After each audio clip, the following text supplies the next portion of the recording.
Steve just came back yesterday. Sometimes it just do you good to just say something new.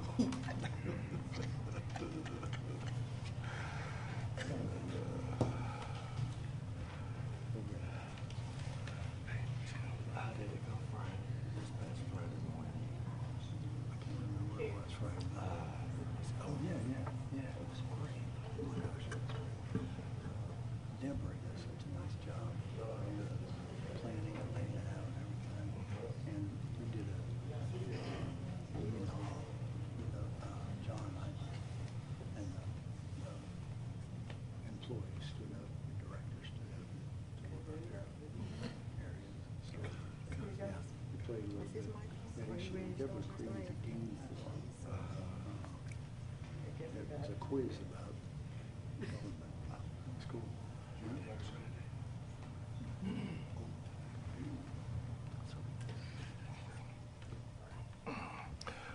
Good evening. We'd like to call our meeting to order. I'd like to welcome you to our meeting this evening. I would ask, please, if you would, if you have cell phones, to please silence them or turn them off at this time.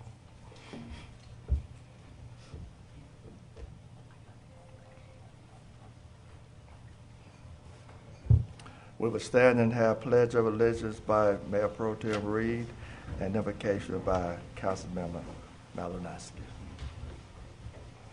I pledge allegiance to the flag of the United States of America and to the republic for which it stands, one nation, under God, indivisible, with liberty and justice for all.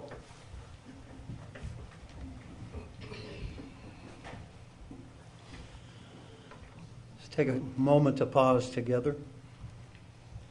We gather tonight as servants of this community, entrusted with responsibilities that affect the lives and hopes of our neighbors. May we be guided by wisdom, grounded in compassion, and strengthened by a spirit of service. May we listen with patience, speak with respect, and lead with integrity. May our decisions be fair, our intentions sincere, and our efforts directed toward the common good. And may each of us carry forward a renewed sense of purpose as we work together for the well-being of all. May this spirit guide our work tonight. May it be so. Thank you.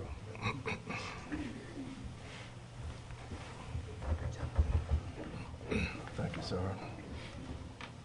We'll have a special presentation before we get into our meeting tonight. Agenda. Monica, if you would come and make the special presentation. I actually have the honor of turning that over to somebody else. I'd like to introduce, and y'all don't want to hear me do this tonight, I'd like to introduce Rebecca Rakowski from the Green Space Conservation Commission.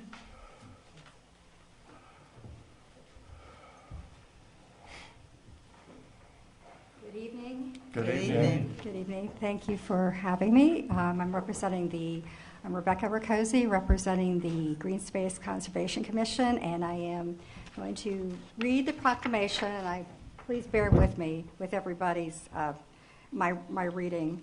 A proclamation, whereas in 1872, J. Sterling Morton proposed to the Nebraska Board of Agriculture that a special day be set aside for the planting of trees, and whereas this holiday, called Arbor Day, was first observed with the planting of more than 1 million trees in Nebraska, and whereas Arbor Day is now observed throughout the nation and the world, and whereas trees can reduce the erosion of our precious topsoil by wind and water, cut heating and cooling costs, moderate the temperature, clean the air, produce oxygen, and provide habitat for wildlife. And whereas trees are a renewable resource giving us paper, wood for our homes, fuel for our fires, and countless other wood products, and whereas trees in our city increase property values, enhance the economic vitality of business areas, and beautify our community, and whereas trees, wherever they are planted, are a source of joy and spiritual renewal, and whereas Madison has recognized as a Tree City USA by the National Arbor Day Foundation and desires to continue its tree planting ways. Now, therefore, I, Fred Perriman, Mayor Mayor of the City of Madison. I'm Rebecca. Do hereby proclaim February 19th, 2026 as Arbor Day in the City of Madison, and I urge all citizens to support efforts to protect our trees and woodlands and to support our city's urban forestry program. And further, I urge all citizens to plant trees to gladden the hearts and promote the well-being of future generations. Thank you. And also, we have a host of programs coming up starting on February the 18th and going through February 22nd. There'll be an article in the paper this week about that. So do enjoy everybody to come and enjoy the activities. Thank you. We'll do that. Will you take a moment and stand right up there behind the, under the seal with the mayor and council? Y'all can just stand up right where you are, please. No, head back there if you would, so that John, you don't have to jump out. You can stay in. Rebecca, head back there and stand beside the mayor. Block the air conditioner monitor. All right, y'all group up a little bit like you like each other. Yeah. Come on, pretend you know each other. Good. All right. 1, 2, 3. Eric, take a step to your right, please. 1, 2, 3. Thank y'all very much. Thank you very much. Brief announcement. We already have 102 of the 115 Lambert Roots and Shoots trees signed up for, so if you're missing out on yours, they're almost gone. Thank you so much, Monica. Is there anything that needs to be added to our agenda for this evening? There's nothing on our consent agenda. This time we will have our zoning hearings. Public hearings, conditional use of Nicholas Ellis, 802 Bacon Street, 037E017B. So the applicant is applying for a conditional use permit to operate a residential business at 802 Bacon Street. The residential business is for a beauty health spa, more specifically a spray tanning spa. The property is zoned R2, and the business will consist of one employee who lives on the property, and the business will take place in a space of 36 square feet.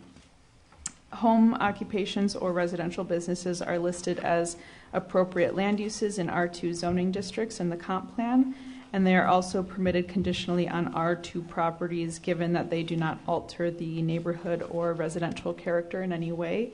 And we have not received any public comment or concern regarding this application. This item was heard at the January 15th Planning and Zoning Commission hearing, and they recommend approval of the home occupation at 802 Bacon Street. Thank you. There's no questions for Jill. We'll open it up for our public hearing. If there's anyone here to speak for this conditional use, please come forward.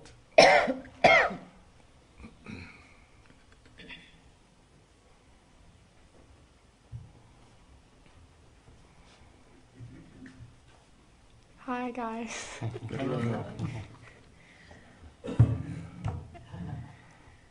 Okay. My name is Grayson Coffin, and my dad and I are owners of Bronze and Proper Custom Spray Tans. My business was inspired by the entrepreneurship class at Morgan County High.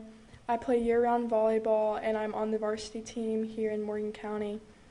I love having a natural tan, but my sports schedule doesn't allow me to have many vacations or pool time. So I've taken my love for the sun and I developed a quick, safe alternative to sunbathing by becoming a certified spray tan artist.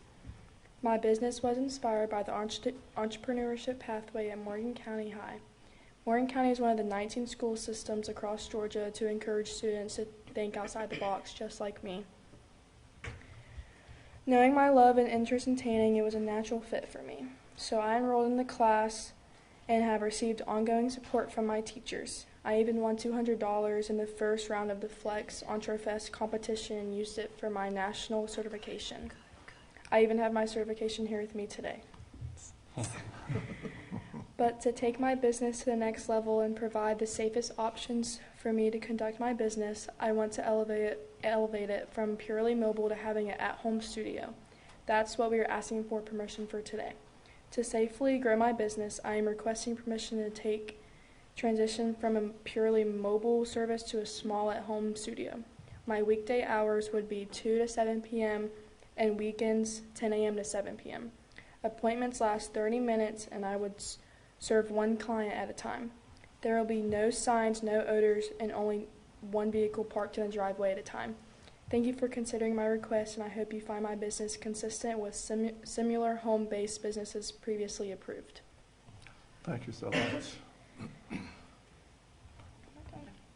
Oh, is that all? Okay. Thank you. Is there anyone else here to speak for? I'm going to speak for it just because I have been very involved in the Flex program that the young lady refers to, and it really does amazing things. I've seen her present her business, and I think we should do everything we possibly can to support that outstanding program. She mentioned it's one of 19 schools. I heard the Flex director say that Morgan County leads the way among those schools, so I just wanted to support it. Thank you so much. I want to speak in support of it. Sure, please come. Thank you for having me. Sure. I'm Tamika Faison-Schmitz. I'm also new to Madison. I moved here April 2024, and I currently own a braid shop here in Madison at our new development at the middle school. So I'm definitely for it, and I think it's a great idea for the beauty business. Thank you so much. Thank you. And welcome. Anyone else here to speak for? Anyone here to speak against this condition of use? If not, this public hearing is closed. It's back to our council for a motion, second, and approval. Mr. Mayor, Yes. I would like to make a motion to approve, if I can get back to it, to approve the conditional use for Nicholas Ellis at 802 Bacon Street, 037E to 017B. Second. Are there any more discussion? Mr. Mayor, if I may, I'd like to make a comment. Sure. And that is, I noticed that every standard on this has a green check. Those are the kind of conditional uses I personally would like to see. The ones that completely 100% staff approved. It makes our work easy. So good luck, young lady. Thank you. Thank you so much. All in favor, show of hands. Opposers, none, vote unanimously. Thank you so much, and we welcome your new business to Madison. Thank you so much. Thank you. Mayor, a point of personal privilege, if I could. Is it Georgia? Is that the name? Okay, I just want to congratulate you and your team. I believe you again won the state championship in volleyball. I love volleyball. I've been to a few of your games each the last couple of years. You guys are really good. So, thank you, Mayor. Sure. Thank you. Public hearing, Madison on the move, City of Madison, Molly Bogle. Molly?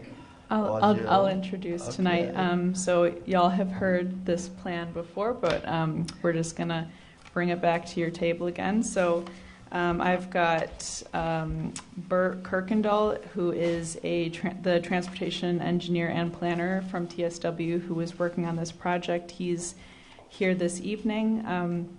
But the Planning and Zoning Commission discussed and heard public comments from the public at their January 15th meeting. They had a lot of good discussion and they heard a lot of good public comment, so we'll review that after Bert gives his presentation. But I just wanted to, I'll continue the staff report after he gives his report. So you'll hear from me after Bert gives his presentation. But Bert, are you there? I'm here. Can you hear me? Yes, sir. Oh, yeah. Okay. And to share my screen, I will need permission to share. Okay, Ken's working on it now. Okay, great.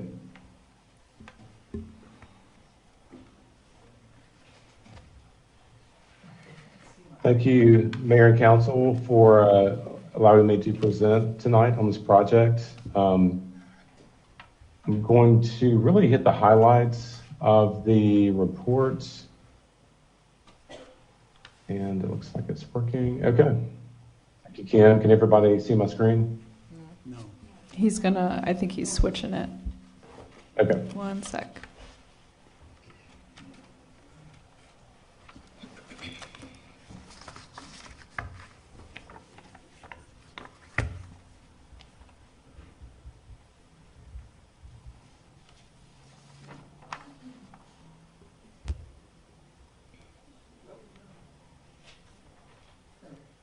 All right, we can see it now, Bert.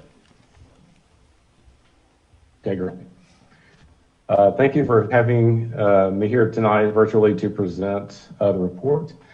And it's a long report, a lot of details. I'm going to hit kind of the high points of it, kind of the key points. And I'll just go ahead and dive right into it. So again, I'm engineer and planner for this project. And it's been a great project for us to work on. So there's an executive summary at the very beginning of the document. So that's a good place to go to really kind of get to the main points and the main recommendations, including specific maps of the recommendations. But I'm going to go ahead and jump into existing conditions, and we'll look at the recommendations at the end of the report.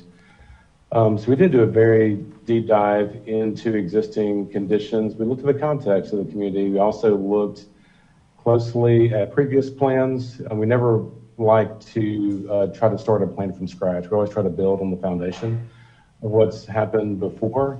So that includes a lot of work that's happened in the past in the city, the major thoroughfare plan, the Morgan County multimodal transportation plan, Madison Greenprint, and other plans, and really kind of distilling the key points.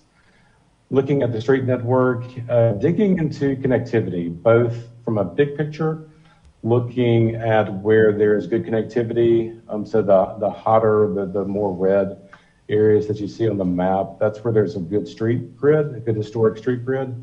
As you move away from those areas, it definitely dissipates. And the benefit of a well-connected street grid is that there are multiple ways, there are fewer pinch points, there are multiple ways to move across an area, including walking and biking. And we zoomed into really key areas too. So we looked at some barriers, and we noticed in previous plans had drawn to attention barriers between downtown and the Canaan neighborhood via the railroad track. So we definitely noted those, and that really did factor into a lot of our recommendations as well.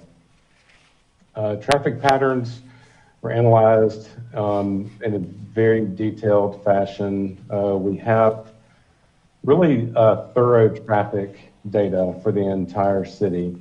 It's about 3 years worth of data taken from an everyday usage perspective on a 15-minute increment. So we're able to develop average daily traffics, also very detailed intersection turning movement counts to look at how some of these intersections are currently functioning and how they're going to function with future growth, and a really good number on truck volumes.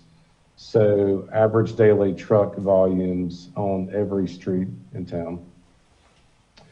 In addition to that data, or included with that data, is actual speed data from vehicles. So for every street in town, we were able to compare average and also 85th percentile speeds compared to the speed limits to look at where vehicles are traveling fast, to look at where some of those safety issues of safety or areas of safety concern were.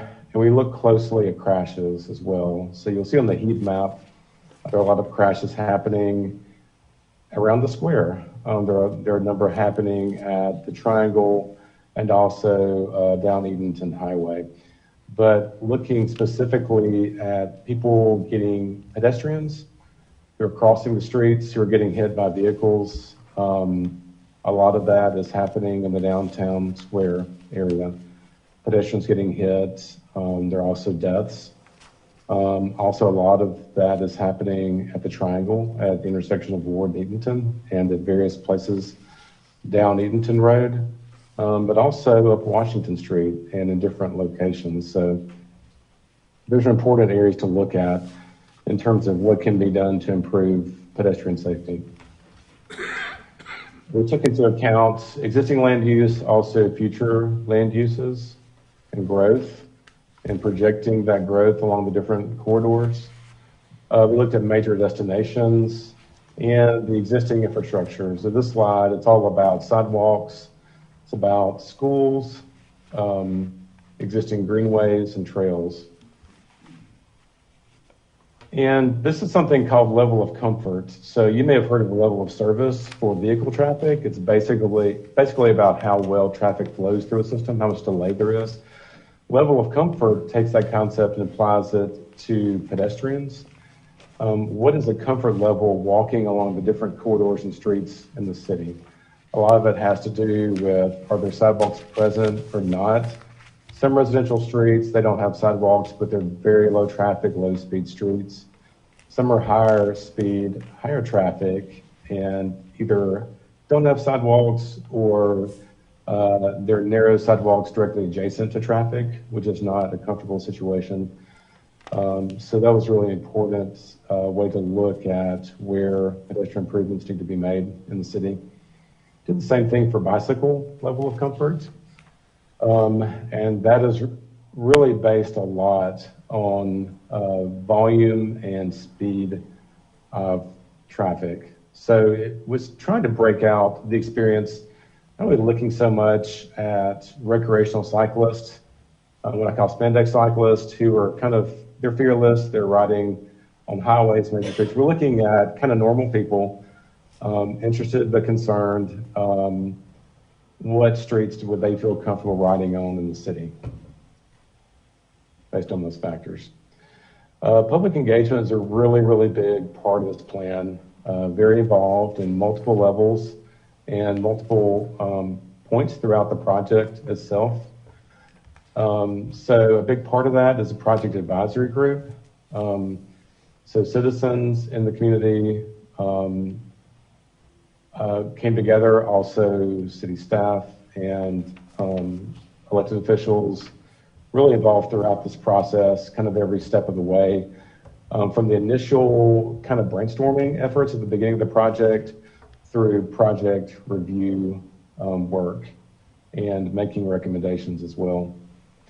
We held a public open house with the city and had good turnout with that. And really we structured these input sessions to not just to be about showing what the project is about, not only doing that, but also giving opportunity for specific input. So a few exercises in this effort were related to people coming in and honing in, pinpointing specific locations, such as this is a traffic issue, or this is an intersection that is difficult or dangerous to cross, or cars go too fast on this street. Maybe it was their neighborhood street, or maybe they are able to walk from their neighborhood to downtown, and what those pinch points are. We also had an online mapping exercise that mirrored that in-person exercise, where people could take their time, zoom in to their locations, and leave digital points with notes on the map. So we really gathered a large body of data. Also, we conducted a survey or surveys that were more open-ended in nature. I'm going to move on to the concept plan. So really building on the existing conditions, the analysis, the engagement, the things we're hearing from the stakeholders, from people in the community, we started to stitch together these recommendations and really based on these goals. These are the goals that we heard throughout the process, prioritizing accessibility and connectivity, supporting active transportation, strengthening pedestrian safety, preserving Madison's unique character, reconnecting communities, managing congestion and promoting safer streets, redirecting truck traffic, and delivering practical solutions. So on that last point, we definitely did not want to have a series of recommendations that was so big and broad that it wasn't realistic as far as implementation for the city. That can happen with plans, but to be realistic about it and also provide ways to do that in pieces to enable that implementation. And this map is basically everything. This is the everything pizza. This is all the recommendations in one. But let's look at what that looks like kind of peeled back. So with pedestrian infrastructure, what you're looking at are the lines or proposed sidewalks. And the goal there is to kind of make these last connections. There's a pretty good grid of sidewalks in the city. And these are structured or located to provide kind of these last key connections. Also, we're looking at crossings. So sidewalks are great, but if you can't cross the intersection safely, if you get to a large intersection that has really big turn radii, for example, with a crosswalk, maybe it's a mid-block crossing, but there's no median there to protect the pedestrian. We're making recommendations there for things like proposed enhanced crosswalks that might be something like a spot median or a rapid flashing beacon, something to enhance that crossing. Proposed intersection improvements to re-engineer intersections that can still handle the traffic, but that are traffic calming to slow down vehicle traffic and make it safer for pedestrians. And then also looking at proposed pedestrian crossings at railroad locations. Another layer is the greenways and bikeways plan. You could also maybe add to this personal electric vehicles, i.e. Golf carts to this. Basically, not cars, but steps below that. People moving about town other than driving and being able to move about the city without having to get into a car. And that's happening a lot in the city already, but looking at where some of these connections can be made. So we really, with the Greenway plan, the green lines that you see, a lot of those are pulled from the green print plan. We didn't pull every single line. These are really focused more on transportation and to make those critical connections. I'll just emphasize a couple of these. East Avenue is a really important one. And we'll look at an example of that, what that could look like. And that's to provide that really safe, strong walking and biking connectivity from downtown to the schools, basically the school district, where all those, the kind of the heart of the school district.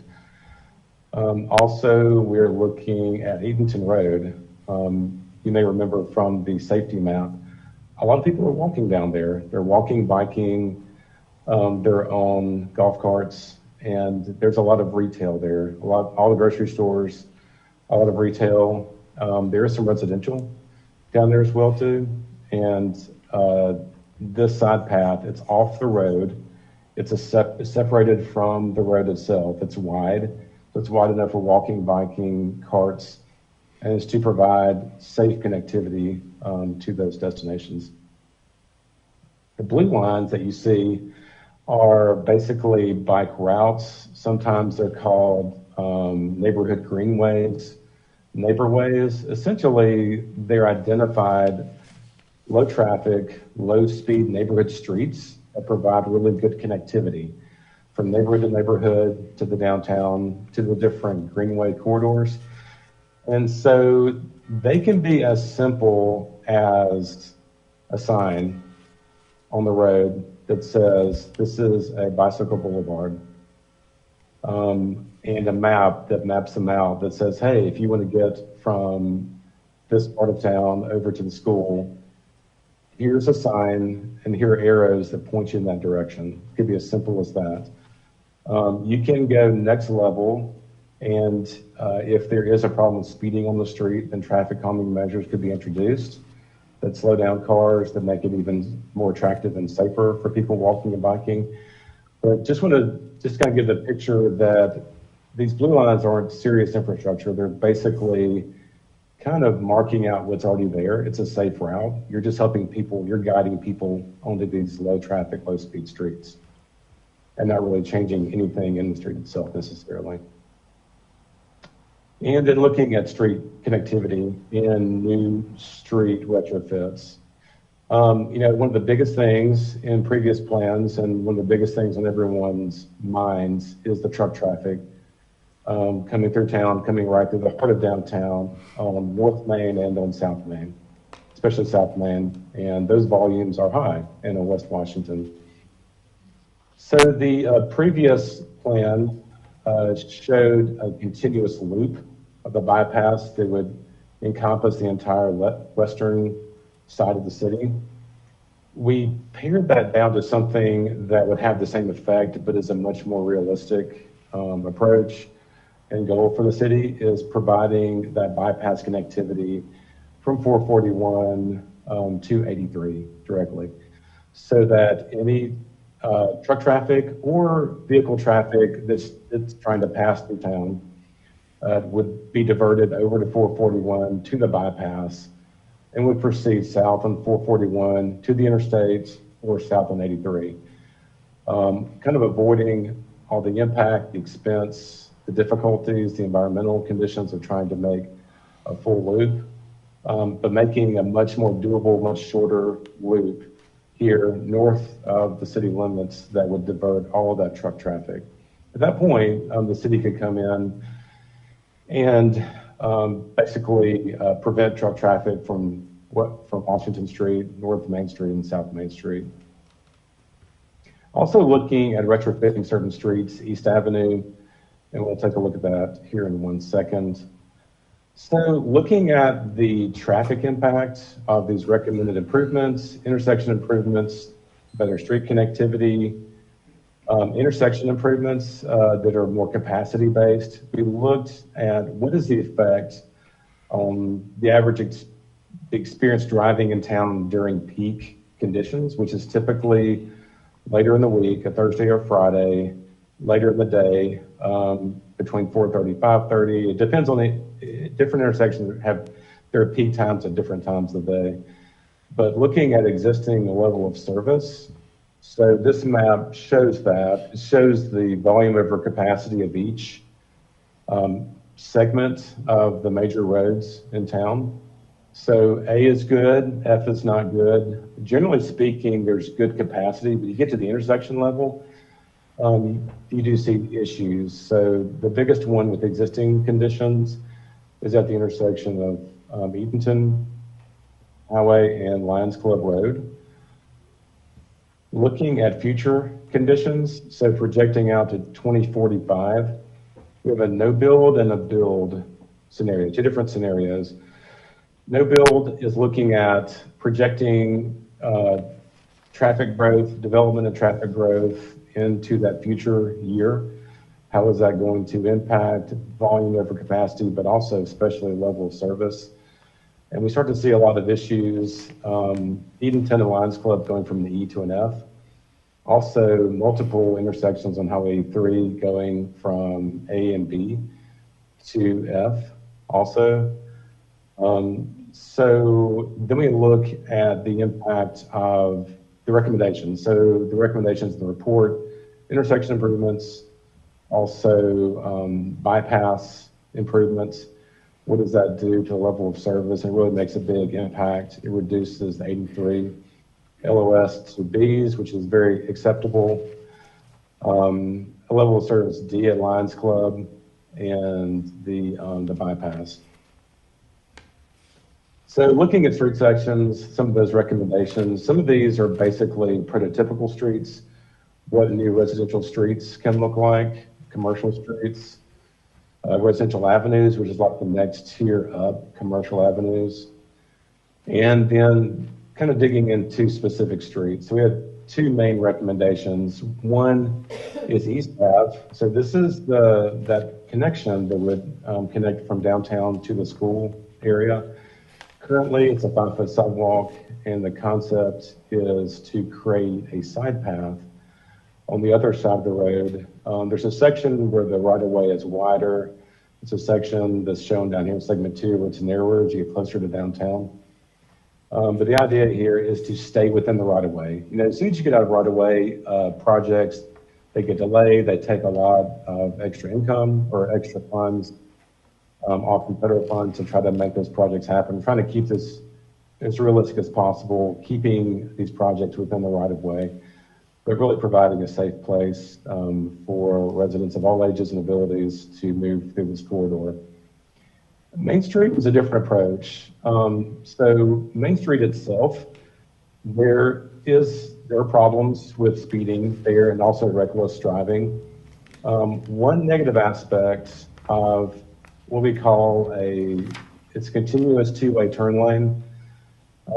Sometimes they're referred to as suicide lanes because you do have people pulling into it, going from opposite directions. Often we see reckless behavior, people passing in the turn lane. Maybe they don't want to go the speed limit of the driver that they're behind, and so they pass in the turn lane.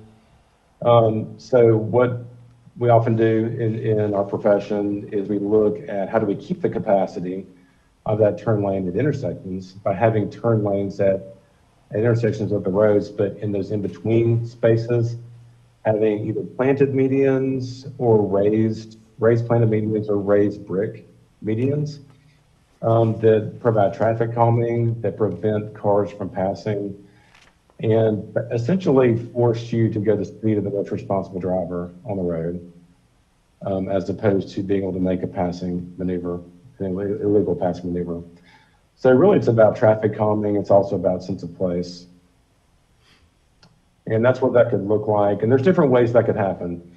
Really, the blocks are so small in this district, it would be difficult to have a continuous median. Some more likely application would be spot medians, especially key pedestrian crossings, to provide that pedestrian refuge and especially emphasize traffic calming and stuff with those locations.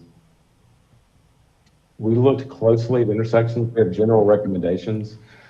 We dialed into 2 locations in much more detail. One is the Post Office Square, and one is the Triangle. So Post Office Square, you may remember there were a lot of crashes happening there, a lot of pedestrians getting hit, especially at the intersection of Washington and Main. And so we look at what can happen in this quadrant. This is the heart of the city.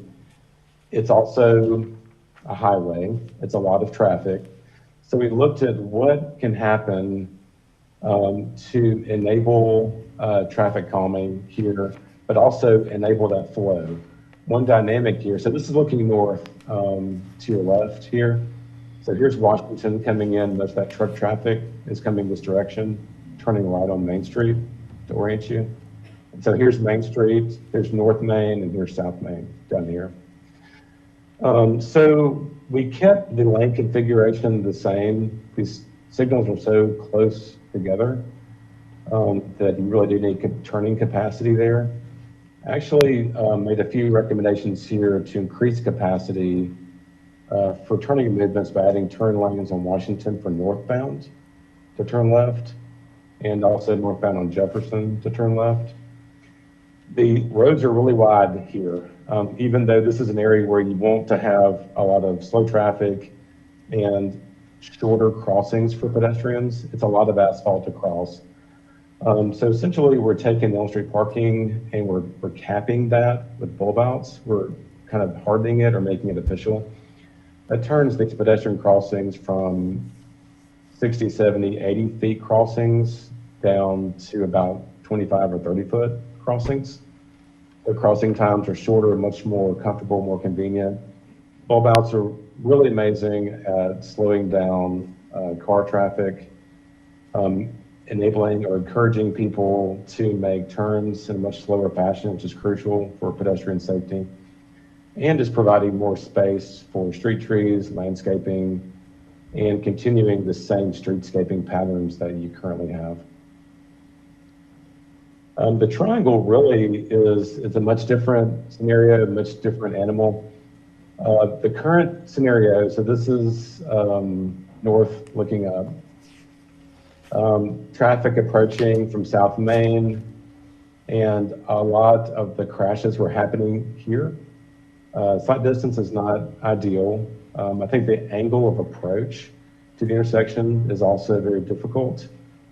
Southbound cars and trucks, they continue south very, very quickly. There are similar conditions down at Ward and Eatonton Road. So what we're looking at doing is changing the way the triangle works and adding signalization at the key intersection that does two things. It provides safe left turns on Eatonton Road, but also provides a safe place for pedestrians to cross. So instead of South Main being a continuous throughway, as it continues north, it is engineered, this would be re-engineered to flow directly down Ward Road into Eatonton Road. And to completely change its intersection, where to go north on South Main, you would have to get in a turn lane and turn left onto that street. It would not continue directly into it. So let's take a look at that intersection of Ward and Eatonton. That would be the main way for vehicles to go make both left turns and right turns. So basically, it's taking this kind of an awkward angle intersection, squaring it up, giving you a good 90-degree approach to the intersection, adding signalization, tightening up curves, turning radii, providing pedestrian crossings, crosswalks, along with pedestrian buttons. On the east side of the road here would be a multimodal side path. That would be for walking, biking, jogging, golf carts, crossing at the signal, and then also crossing, and then that would continue south on the west side of the road at Eatonton Road itself.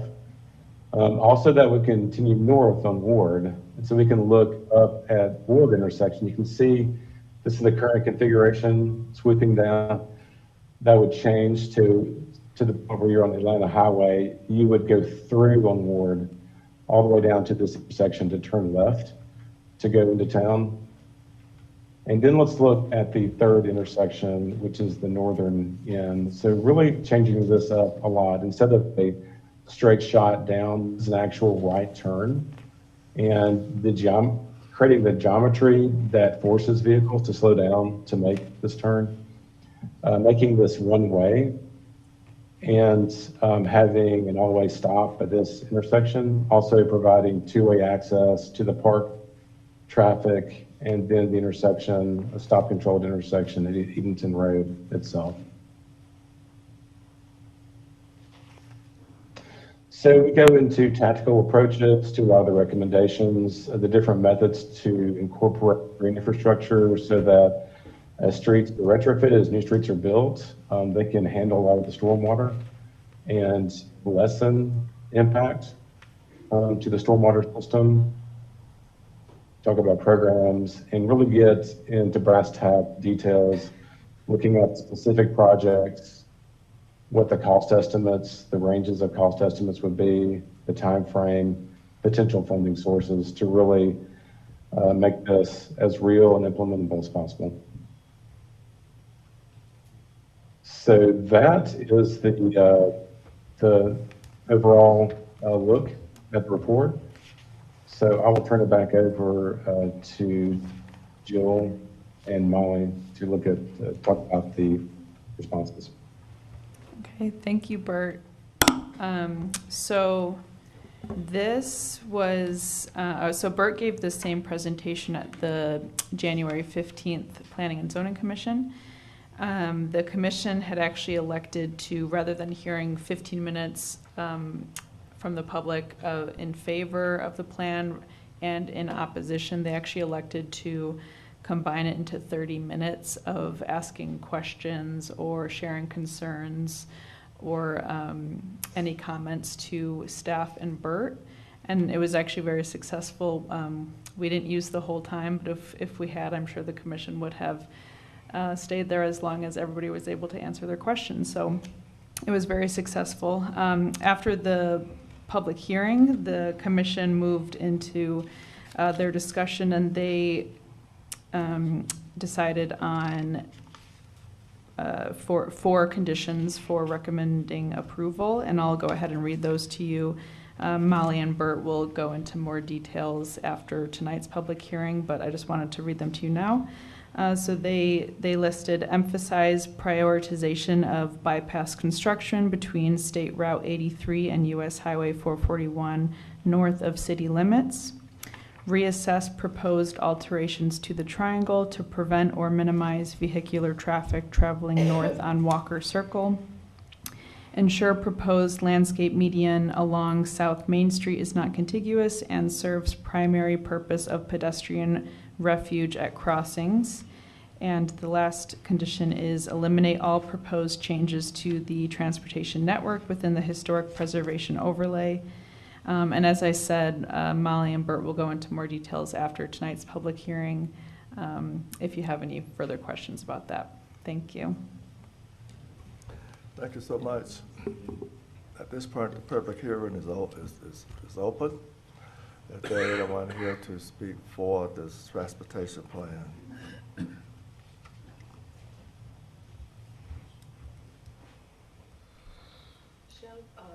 Excuse me, Mr. Mayor, shall we use the same approach that planning and zoning did, which is just allow people to talk? Yeah, that's what we're going to do. For 30 minutes? 30 minutes? I think the questions are finished, yeah. Oh, I see. So now anyone Now's can the time, speak yeah. for or against, just Right, come right. and speak. And Public is Mayor, open. are we trying to hold it to 2 minutes per person? Is that sufficient time? Hopefully, you know, yeah.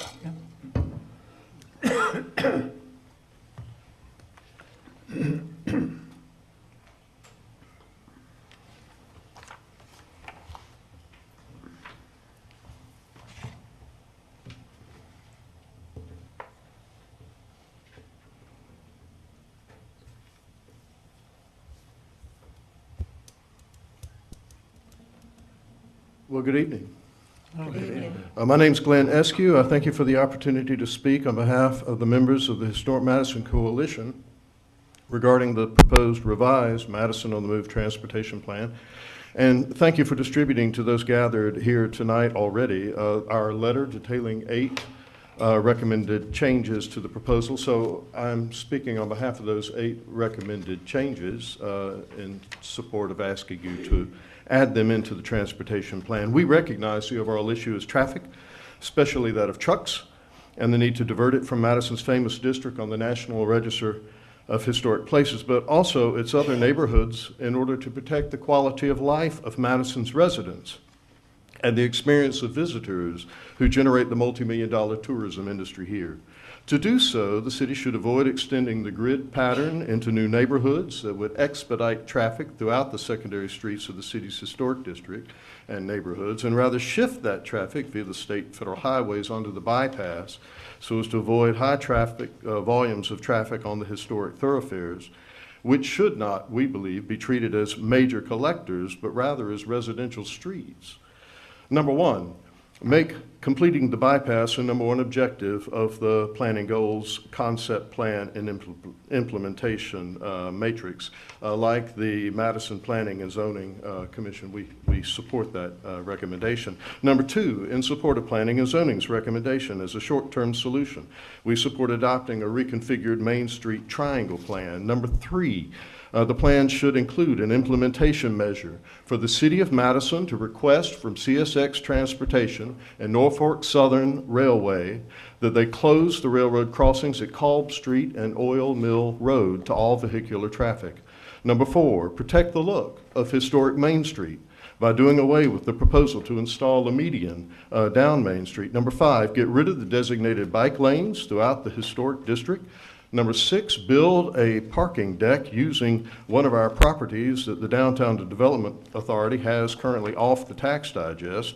Number 7, we commend the city on recognizing the need to be frugal and ask that any expenditures benefit the majority of the citizens and not some select minority of a few. And number 8, increase community input when discussing connectivity issues with existing neighborhoods. In conclusion, to help guide the City of Madison with this and any future transportation plans, the city should take into account not just its famed National Register district, which this proposal does not even recognize as existing, but which should be included as such in the adopted plan. And the city should also hire an external historic landscape architect who could conduct a cultural resource survey of the city's state and federal highways, streets and roads, lanes and alleys to identify the many attributes of the historic 200-year-old streetscape that contribute to the overall character of the district so that its authenticity and integrity might be protected and maintained when considering any transportation plans in the future. Finally, the last thing we want to see is the City of Madison adopt a transportation plan that creates a new urbanist overlay with a modern look and design for the historic district, more suited for a metropolis than for a rural county seat such as Madison. Thank you very much. Thank you.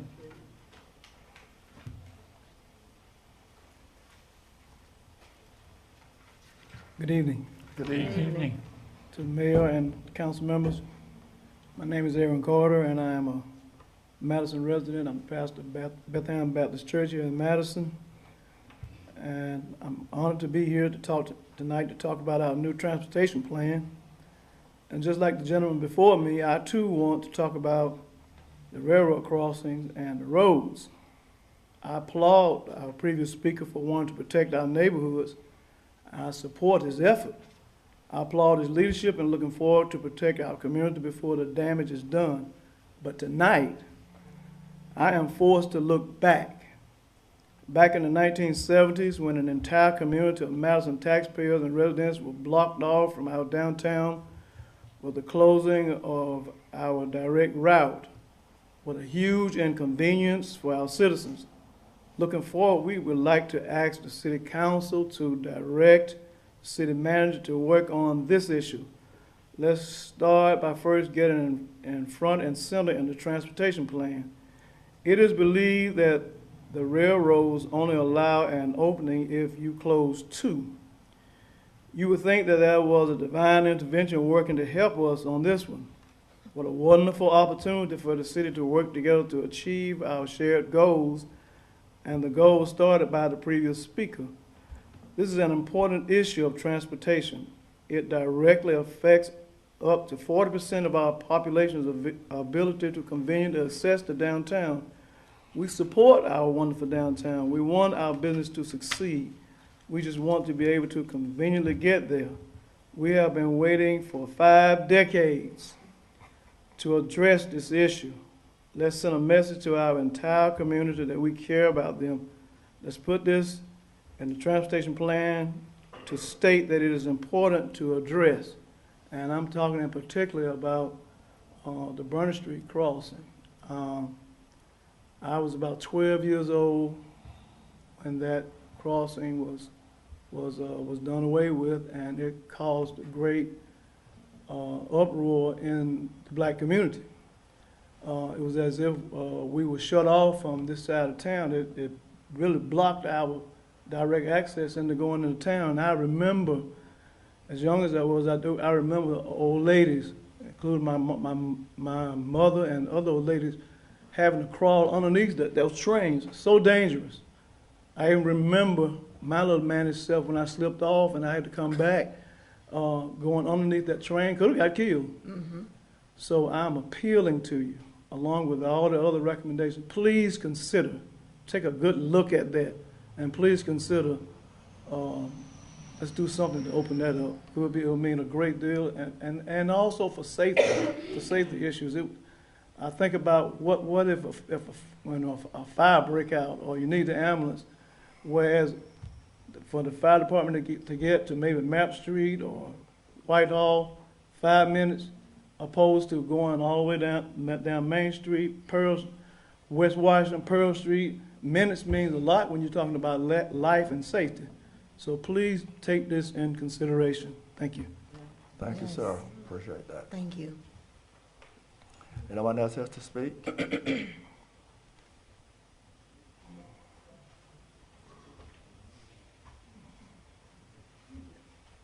Good evening. Good evening. I'm Cassandra Le Guin, and I came for the same reason, and just to talk about what Reverend Carter just finished talking about. I'd like us to really consider opening up the Burnett Street crossing.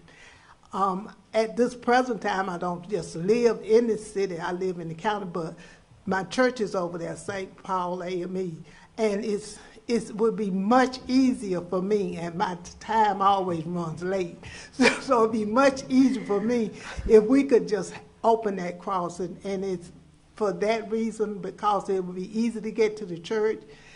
It would be easier direction if someone is visiting us, and I feel that it shuts us off from the from town with that crossing not being open. So I do want us to consider that.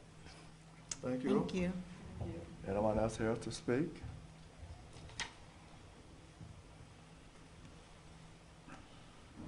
Okay, so. Yes, James Orr, thank you for the opportunity to speak with you tonight. I wanted to address the triangle issue.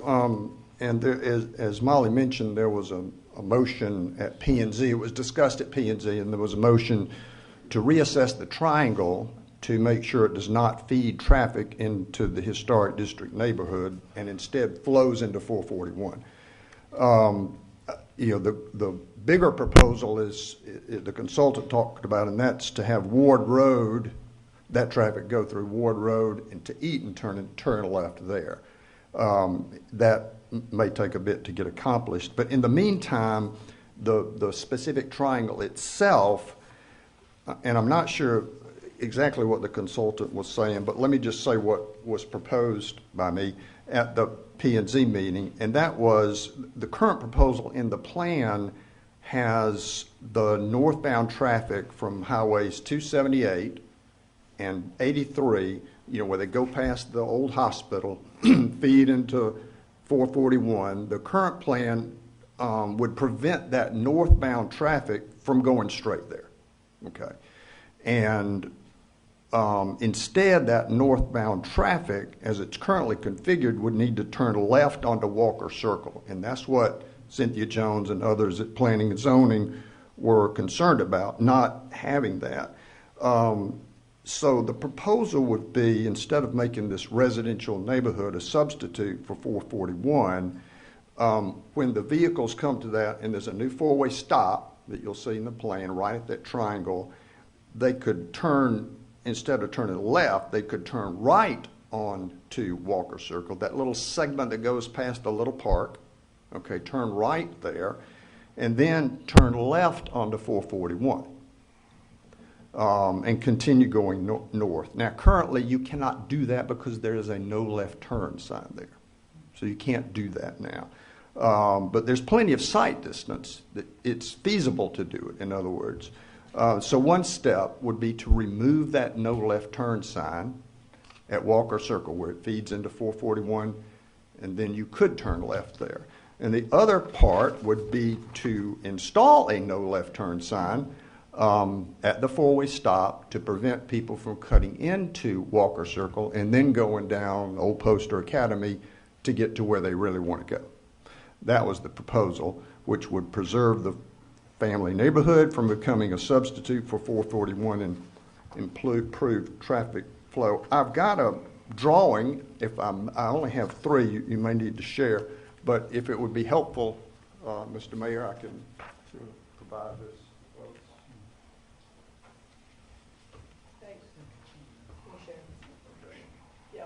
Thank you.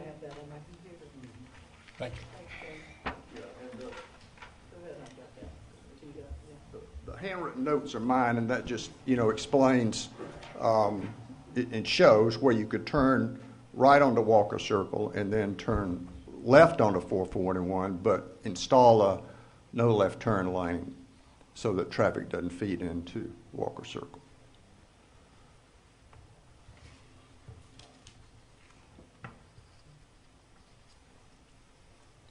And I'm happy to answer any questions. Thank you. Okay. And you know, our proposal and the P&Z looked favorably upon it was to include that as one of the conditions in approving the plan. Thank you. Anyone else here to speak?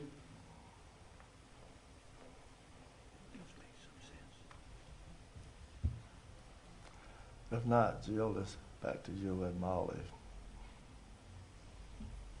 All right, I'm going to take over now. You heard the 4 conditions that the Planning Commission made to you all. I have asked Bert to speak to the last of those recommendations. The first 3 are very much doable, and if it is your will, we can look at specific alterations or edits to the document and bring those to you at your next meeting to achieve those goals, those recommendations from the Planning Commission. But the 4th recommendation is quite broad, and if approved, with that language would eliminate quite a lot of transportation improvements. The bulb outs that Bert detailed for you all, the landscape medians for pedestrian refuge, the railroad crossings that we heard about, and how important those are. And so I think that it would behoove us to dig a little deeper into those. So Bert's prepared to sort of go through the different levels of transportation network improvements within the historic district, so you can parse that out a little bit more. But the first 3 are quite straightforward. I myself can suggest some changes to the document for the first and third recommendation, and Bert is prepared to, again, if it is your will, to make some recommendations for the second item there, but we would look for some more guidance from you all for that 4th item. I did just want to reiterate, based on the public comment that we had, for clarity's sake, that the grid pattern and no extension of that grid pattern was mentioned by one of the individuals who spoke. That was part of the initial proposal that has since been eliminated, and you all wanted to address that on a neighborhood by neighborhood approach moving forward in sort of a small area study. So just to reiterate that extension of any grid pattern outside of what already exists is no longer in the plan. And then the Bernie Street crossing, that importance, that is mentioned throughout the document in the existing conditions, the barrier that presents. It's included in the recommendations for reopening of that, as well as improvements to the existing crossings at Washington and Jefferson. And it's then again in your implementation plan as well. So just want to make sure that you all realize that it is in there. Happy to take a look if you want it enhanced or added in any other sections, but we have included that, and I do thank Reverend Aaron Carter for being a part of our project advisory group and really spearheading that conversation specifically. So with that, I'm going to actually turn that over to Bert, and he is going to just frame that conversation for the historic preservation overlay, and then let you all discuss what you would like to change with regard to that. Bert, excuse me, may I quickly ask a clarifying question? You referenced 4 issues that came out of P&Z. Yes, those 4 recommendations. Yeah. I'm sorry, I'm trying to muddle through everything. No, that's all right. And all the stuff. What I do have is a recommended approval of the plan with the following exceptions, but I have 6. So that's not what we're talking about. There's something. Yeah. So at the summary of actions that's Jill issued, there were the making sure that we highlight the importance of the bypass. The second was to the triangle. I want to make sure I say them in the correct order. Yes. So reassess the proposed alterations to the triangle to prevent or minimize vehicular traffic traveling north on Walker Circle. Ensure that proposed landscape median is not contiguous, so intermittent, and serves that primary purpose of pedestrian refuge at specific crossings. And then eliminate all proposed changes to the transportation network within the HPO. That's that 4th one that I was hoping we could dissect a little bit more. Gotcha. That's excellent. Thank you so very much. Welcome. All right, Bert, I'll hand it over to you. Okay, thank you, Molly. So I'm sharing my screen again. I'm not sure if you can see it. There. We can see it. Yes. If you could enlarge it a little bit like you did last time, that would be great. Thank you. Yes, I'll zoom in. So I do want to kind of look at the different layers of recommendations for the historic neighborhoods and district. So on the pedestrian level, the recommendations include new sidewalks, and those would be done, in the same pattern as existing sidewalks, preferably with a landscape buffer to provide a tree-lined experience between the sidewalk and the street. So that's the orange layers. The other elements we've mentioned, rail crossing at Bernie and the two improving those crossings. The other recommendations are just very basic intersection improvements, including crosswalks, shortening the length of those crosswalks, shortening those crossing distances, mid-block crossings, in some cases, rapid flashing beacons. So this is a picture, let me show the picture of that. Basically, a button-activated rapid flashing beacon that really lets cars know to slow down and stop, to let pedestrians cross. So I feel like the pedestrian improvements, they're very basic, they're very standard, and I think they would fit with current conditions. I feel like maybe the bicycle recommendations maybe drew a little bit more attention. So let me just zoom into those and provide some ideas of how that could be modified.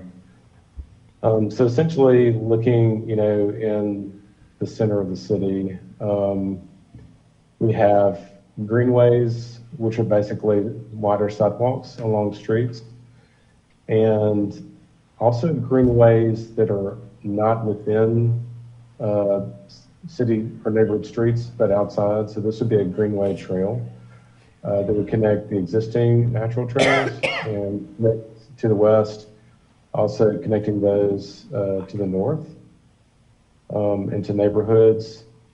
So those are off streets primarily. I think what has really drawn attention are the blue lines, which are designated as neighborhood greenways.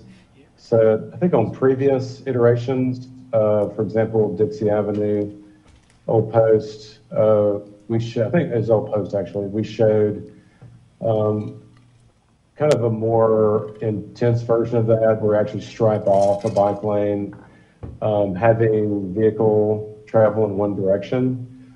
So based on input from the neighborhoods, we took that out.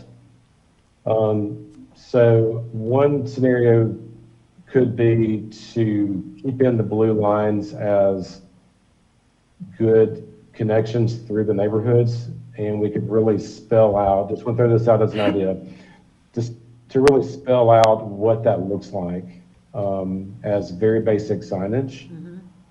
Basically a map representing network connections and very basic signage that indicates that you're on a bike route or to turn to stay on the bike route.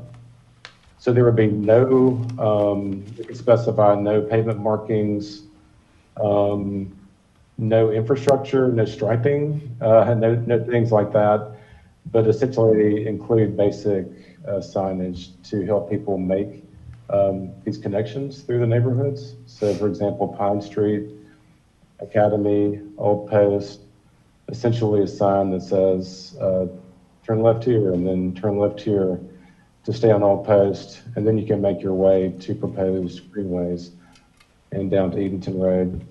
So I just wanted to kind of pose that as an alternative to, within the document, completely removing references to any improvements.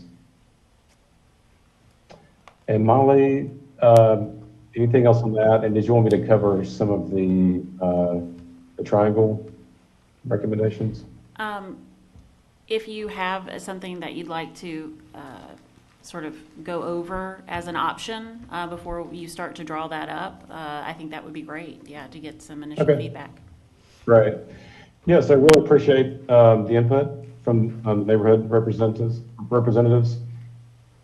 And Yeah, I think the redesign recommendations have a lot of merit to them. We did make this one way to prevent people from traveling north and making that dangerous entrance. There is adequate sight distance on Eatonton Road to make this left turn, so this right only could become just a standard two-way stop. I think an effective way to prevent left turning traffic onto Walker would be either to make that one block segment of Walker one way to the southeast, or at least that initial segment of Walker one way, where it's only this segment is traversable and going toward Main Street, so you would not be able to turn left. I think if you just put a left turn, a no left turn sign here, and people saw this as a two-way road, that they would be likely to make that left turn anyway, potentially. So to actually block off one lane so that only vehicles traveling to the southeast would be able to make that maneuver. But I think that could be a way to effectively ensure that there is no cut-through traffic on Walker Circle. And Molly, any other points that I missed potentially? I don't think so. That would you would open the left turn onto South Main Street, and as opposed to that being a right out only, that would be a left out, and then a one-way, perhaps one-way block of Walker Circle going south. Is that correct? That's correct. That's correct. Can I Sure, go ask ahead. something? Yes. Or make a comment? Let me make, first of all, if making Walker, just that segment one way, then that whoever needs to access, their neighborhood in there, it makes it cumbersome. I mean, I'm all in favor of keeping through traffic out of there, and that is one option, but I also see that when you do that, then you're gonna have traffic go up along Cornwall, maybe go up next to the hospital and come up in order to access that road, and now you're putting more traffic into more neighborhoods than just an easy stretch right there. I mean, I don't know that is a solution. I'm not sure I think that's gonna get complicated for a lot of people that want to take a right on Walker to get back in there. My other concern, and I'm getting that and I hear it, I do think the triangle needs work. I do feel like there is a sightline problem taking a left up there. I think we should do it. I think that's the perfect solution. But how do we avoid the sightline? I mean, I guess we could put a stop sign there. I don't know what we can do. I know that I've many times take a left. I'm going north on Main, and I take a left at the triangle. And if you're not really paying attention, those cars come whipping around the circle at the curve there, and you can't see them. So you're talking about not just at the current intersection of South Main and Eatonton Road, but Walker Circle, making a left there? Well, that's right. So you follow Walker Road, that little short section there at the park. Yep. Quasi park. Yep. You come up and now you're at Eatonton and Main Street. Yep. Now, currently, it only allows for a right-hand turn, and it does now anyway. Right. But in the idea of having a left-hand turn just because you have Main Street coming one way, I think that's great. But again, it's still a problem. Absolutely. I think it's going to be a sightline problem that I'd love to see if we could figure that out some way. What could we do with that traffic? Well, I would encourage you to think of it as a whole system redesign and not just that point, right? There are 3 points there. Right. And absolutely, I think you still have sightline issues, though it's probably a little bit better than the down the street just a little bit. But do think of the left-hand, the reconfiguration of Ward Road so that the majority of traffic, as opposed to it being you have to stop, slow down, turn on your turn signal to take a left onto South Main Street to get up that way. most people are going to be forced, or the natural inclination is going to be to take Ward Road all the way to Eatonton Road, where you do have much wider sight lines and it is the safest place to turn. That will hopefully pull more of that traffic. So while you'll still have people trying to access those intersections and make those left-hand turns, the idea is that fewer and fewer people will attempt to make that turn and will use the Ward Road intersection. And I'll let Bert, if he's got anything else to add to that. And I totally get that, but what may end up happening is that people use the side streets to get down so they can get up or on Main and take a left. I think, yeah. So rather than, because let's say I want to go north on Main from that area, I mean, and I'm with you. Yeah. I just don't want these unintended consequences of, because I promise you, if it were me, you know, what it would be. Because I'm on those roads all the time. I probably wouldn't come up Walker, take a right on Main Street, follow Ward Road around in order to take a left on Main Street to come. I'll just go down Dixie. Yeah, I think our other option could be to not mess with this section of the triangle and make the improvements to the other two points and see if that doesn't pull a great deal of that traffic off of that point, and then make improvements as you all, see as appropriate. I think you could do it in a phased approach. Bert, what are your thoughts on that? I think that's a great idea. And we looked at a lot of different scenarios for the 3 intersections, especially at this corner, the northeast corner. But yeah, the main improvements are really on Ward and channeling that traffic down to that key intersection and signalizing that for a lot of different reasons, for diverting them off South Main, for providing a signalized protected left turn, and for providing that pedestrian crossing as well. So I think that could be a good approach to perform the improvements at those 2 intersections first, at South Main and Ward and Eatonton Road and Ward, and then gauging the effects of the northern triangle.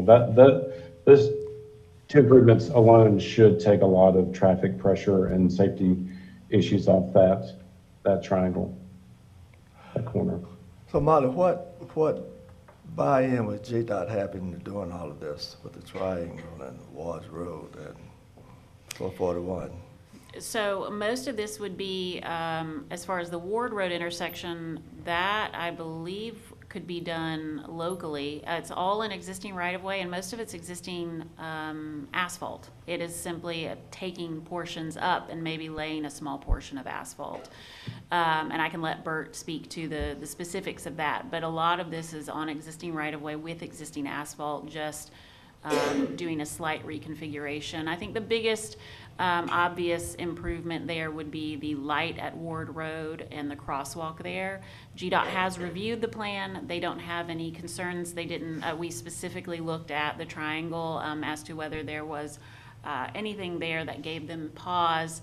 And they had no concerns. They felt it met a lot of the needs that they already were aware of in that area. But as you all know, that they typically don't give you a yes, let's go for it answer. They give you we don't feel too bad about that answer until we get a little bit further along in the process. So the fact that we didn't get an outright no for us means, okay, we can take that next step forward. And Bert, if you'd like to speak to any of that. Yeah, that's totally accurate. We kept all the improvements within existing right-of-way with the goal of making this as implementable as possible. And as you know, that is always if you add a right-of-way phase to your project, it can add multiple years to your project and really big budget increases. So we're trying to keep this as realistic as possible. Could I make a comment, Mayor? Sure, yes. First, kind of a general comment. When this has been a long process to get to this, as we all know. When the plan first was presented, a lot of us on the council asked that we do a town hall meeting to further involve the public in that plan. Then the council asked that planning and zoning take a look at it, although it was probably somewhat debatable as to whether that was or was not required by zoning. Then we asked that they include reports from the Madison Police Department, from GDOT, and I believe our city engineer, Aaron Wadley, as well. Then we asked that there be a public comment section at our mayor and council meeting tonight.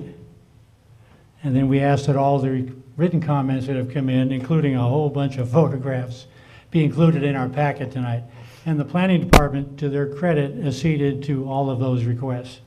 And they did so with grace, I think, especially considering the amount of extra work and time that went into adding all those requests. So I just wanted to compliment you on that. I think generally, I think the biggest threat to the way of life that we cherish here in Madison, centered on the historic character of our town, is traffic. And that means trucks, and so I'm real pleased to see the bypass being #1 priority is moved up.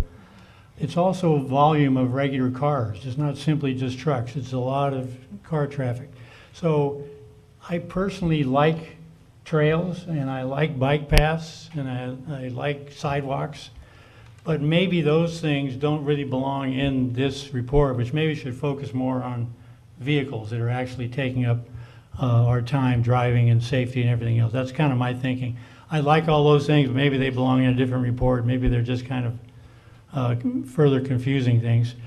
I very much think Professor Eskew's comment about the closing of the crossings is an important one. I think a couple of comments that have come up over various meetings is to not funnel any further traffic into the heart of our historic district. Some of the comments we're talking about on the triangle kind of addresses that. Closing of the two crossings, Oil Mill Road and Cobb Street would accomplish that. Related to that, and it wasn't ever addressed in any of the other meetings, but the equity involved in looking at the possibility of opening up Bernie Street. That was a long time ago, well before my time, and well before, I believe, anyone It was during my time. sitting up here. I remember. I was going to say even the mayor, but that doesn't sound right. So it was before all of our times. So this might be a good opportunity to kind of parlay the closing of two to the opening of one. I don't know. There's a lot of questions that need to go into that. The engineering is kind of a challenging crossing at Bernie Street. What effect that would have on other traffic, all those things that need to be looked at. The cost, of course, is always a concern with the city of Madison, but I think it's something that we should be directing our city manager to look at. Those are some of my thoughts, and I think the specifics, I will say on the medians, I think the idea of a lot of people had the idea of a long contiguous median street down Main Street, median strip. That's really not the case. I think it really is more broken up. I think that you'll be able to make left turns where you want to. There'll be enough openings to pass stop trucks and so forth. And it would allow us to be a lot safer in crossing Main Street. Because I've said this a million times, but there is no crossing between the Baptist Church on South Main and the bypass. That's about, what is that? It's 2 miles. Pardon me? It's 2 miles. 2 miles. No, yeah. Yeah. Not even a painted flat on the asphalt crosswalk. That's a long ways with no crosswalks. And we've already had some bad results of that. So having segmented medians would help that a great deal, I think. Those are some of my comments. Thank you for your time. So Molly, how long has this been since you guys been working on this transportation plan? The planning process ran for about 6 to 9 months prior to last March when we issued the first version of the plan. And so you all have had drafts. We now are on version 3. We made some changes between version 1 and 2, and then realized there were a few other elements that were pertaining to the First Academy Old Post that didn't get pulled out in that shift, and so version 3 was more of a cleanup of that. And we've had that version 3 since September 19th of 2025. And if I may, just to speak to, because this is something Bert says a lot when we're talking about the transportation plan, and that there is this, we have heard more than once about bike lanes and greenways not being a part of the transportation plan, but transportation engineers and planners view those types of infrastructure as vehicle reduction measures. And so obviously a lot of the vehicles we're seeing are not necessarily people who live in town. They're passing through, and a bike lane isn't gonna help that. But for the people who do live in town, if there are safer ways or just more comfortable ways for them to move about town, that's one more vehicle that's off that street. And so to your point about reducing vehicular traffic, in total, the mindset is that the more we can provide alternatives, safe and comfortable alternatives for other modes of travel, the more we can reduce that total vehicular count on our roads. So I think each time you came before this council and this council asked you to go back and revisit the plan, the staff always did that. So if we approve the we can approve this transportation plan tonight with the tweaks that needs to be done? I think I would prefer that you allow me to itemize. You tell me what things you would like for me to address and not address. I would go and itemize what those changes look like, specifically page and line, and what the change would be. And then I bring that to you all for review and final approval at your next meeting. Okay, so our council is in agreement with doing that? But I would need to know, again, those first 3, those are easy. That 4th item of no transportation improvements to the HPO, I would need direction from you all on exactly which transportation improvements you want removed from the plan, if any. Thank you. And may I add, excuse me, sorry, one thing before anyone thinks, yes, let's close those railroad crossings and it's a done deal, and if it doesn't happen, why not? And we talked about it. There's 2 problems I see. I would love to see Oil Mill Road closed.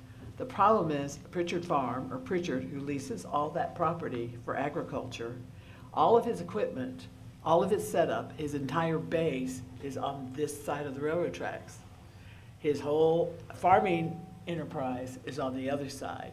And so I don't know what happens what does it mean to close it, and how do we close it and prevent anybody from going across, and yet allowing, well, it's Lee Nunn now, sorry, but we always call it the Pritchard Farm.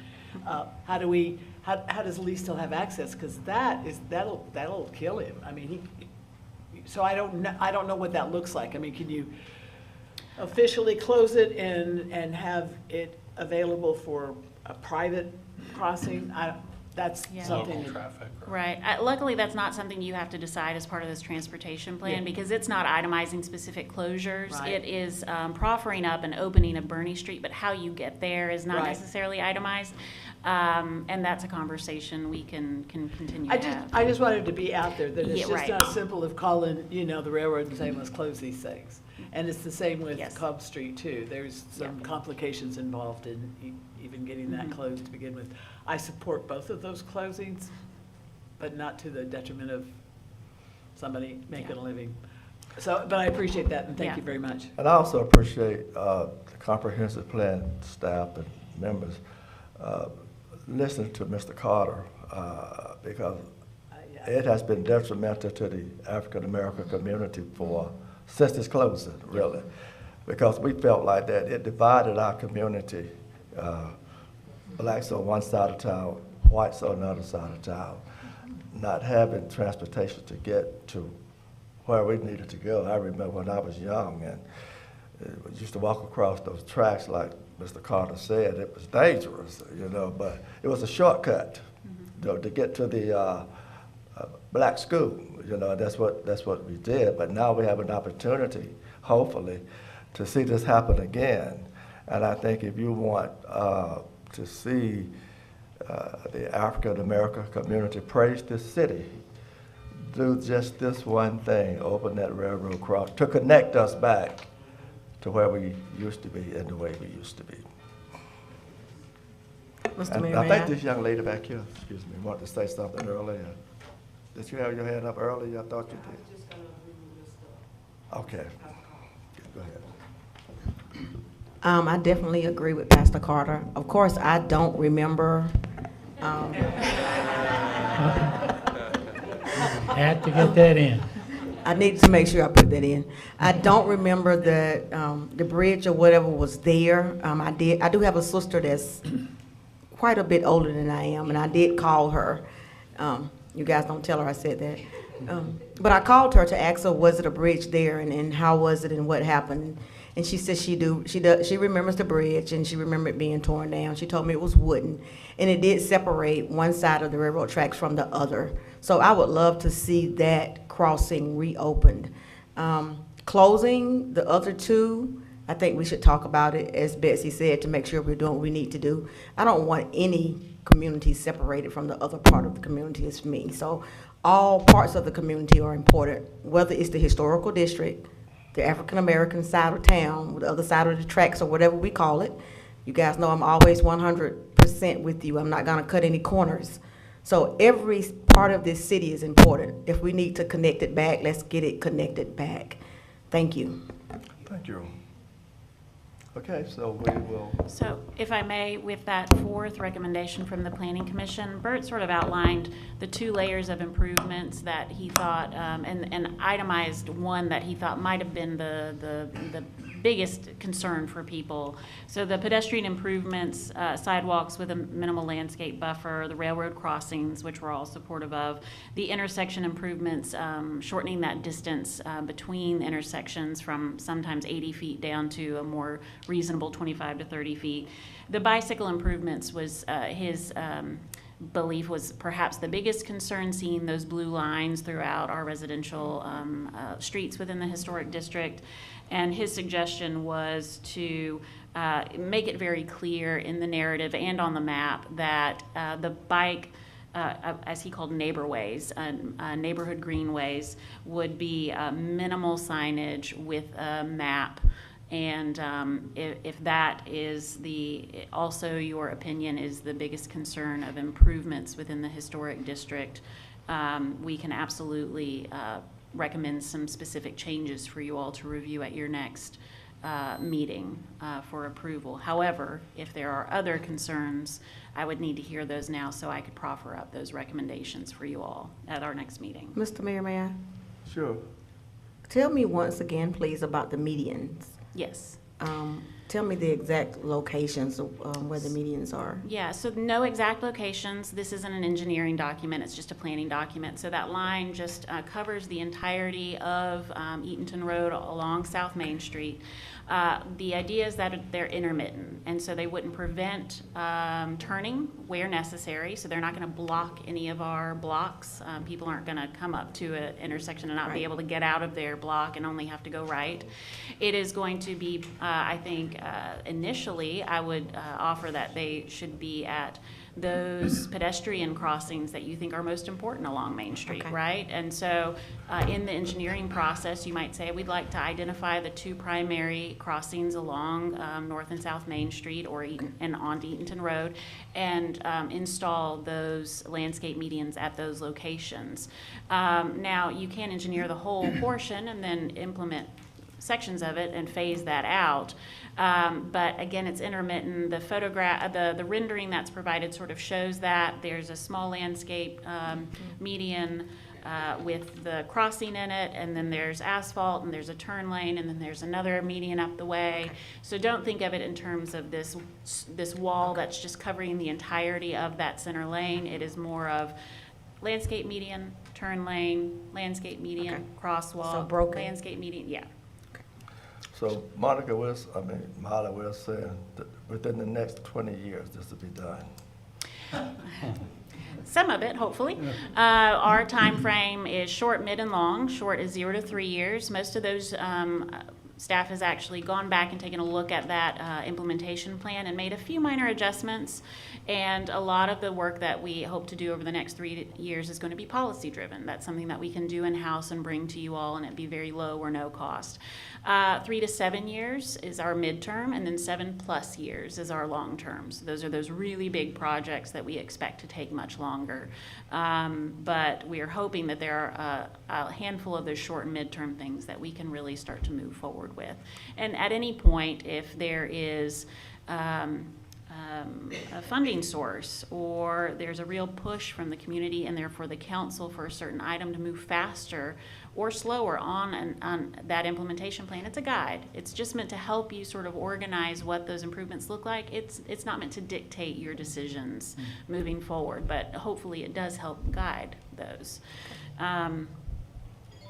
So again, on the HPO, do you all want us to take a look just at those blue line bicycle lanes? Do you want us to take a look at some of the other pedestrian improvements and bicycle improvements, or do you think that's the biggest concern and issue? Mr. Mayor.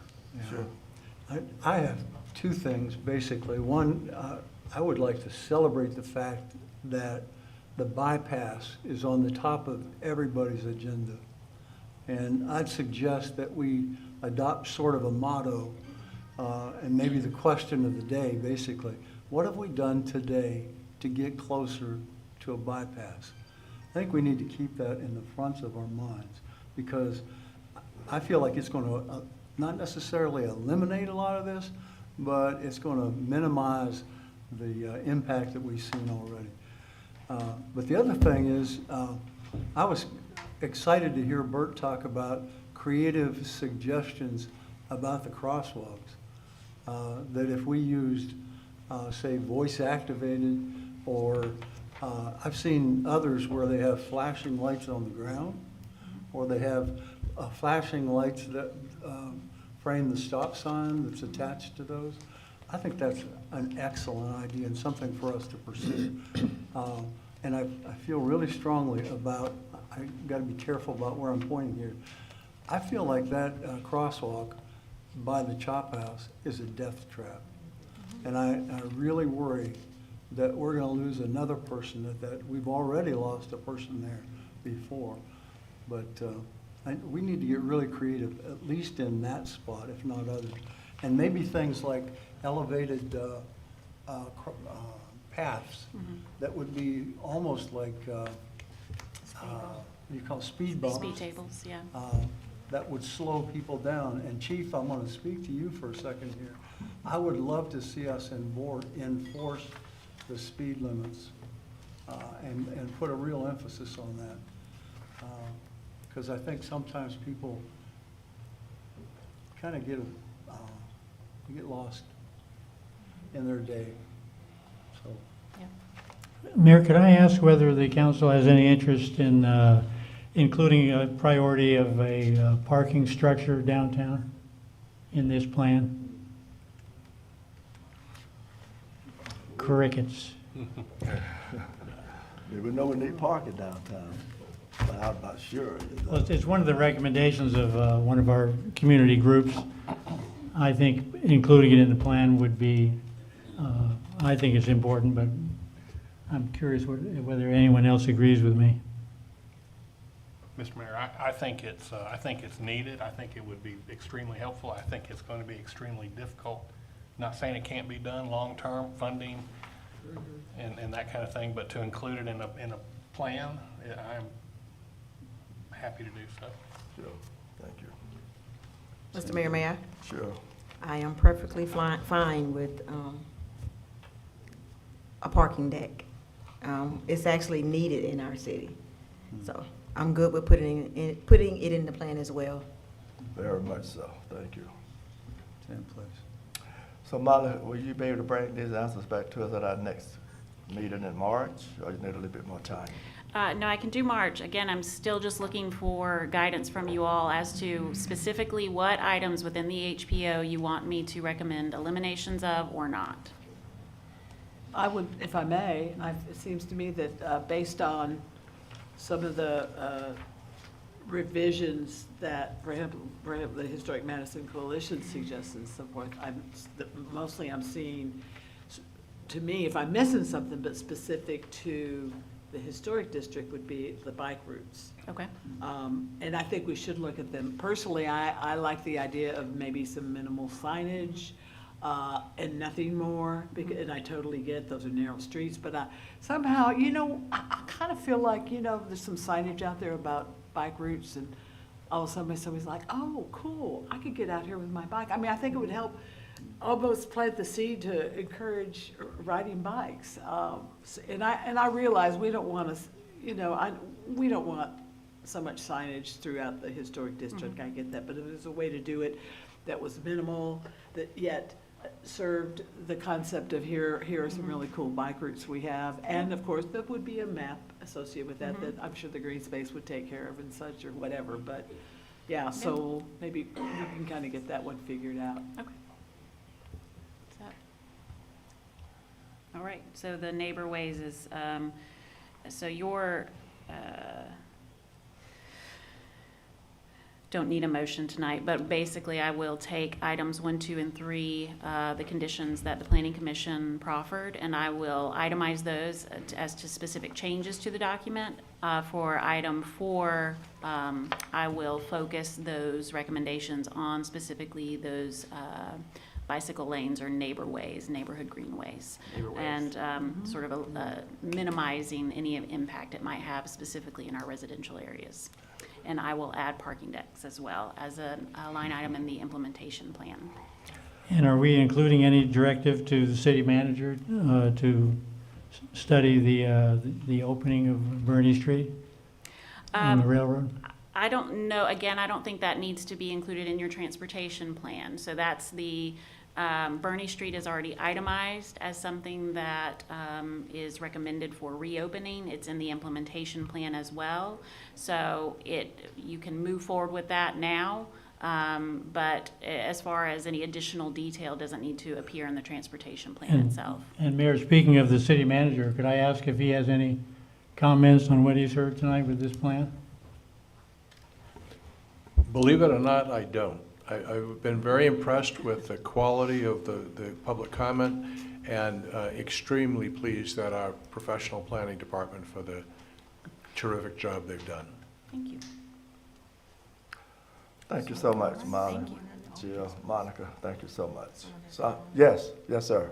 Mr. Mayor, as you know, Brad Rice, Yeah. and Chair of the Conservation Commission. Do you mind coming up to the mic, Brad?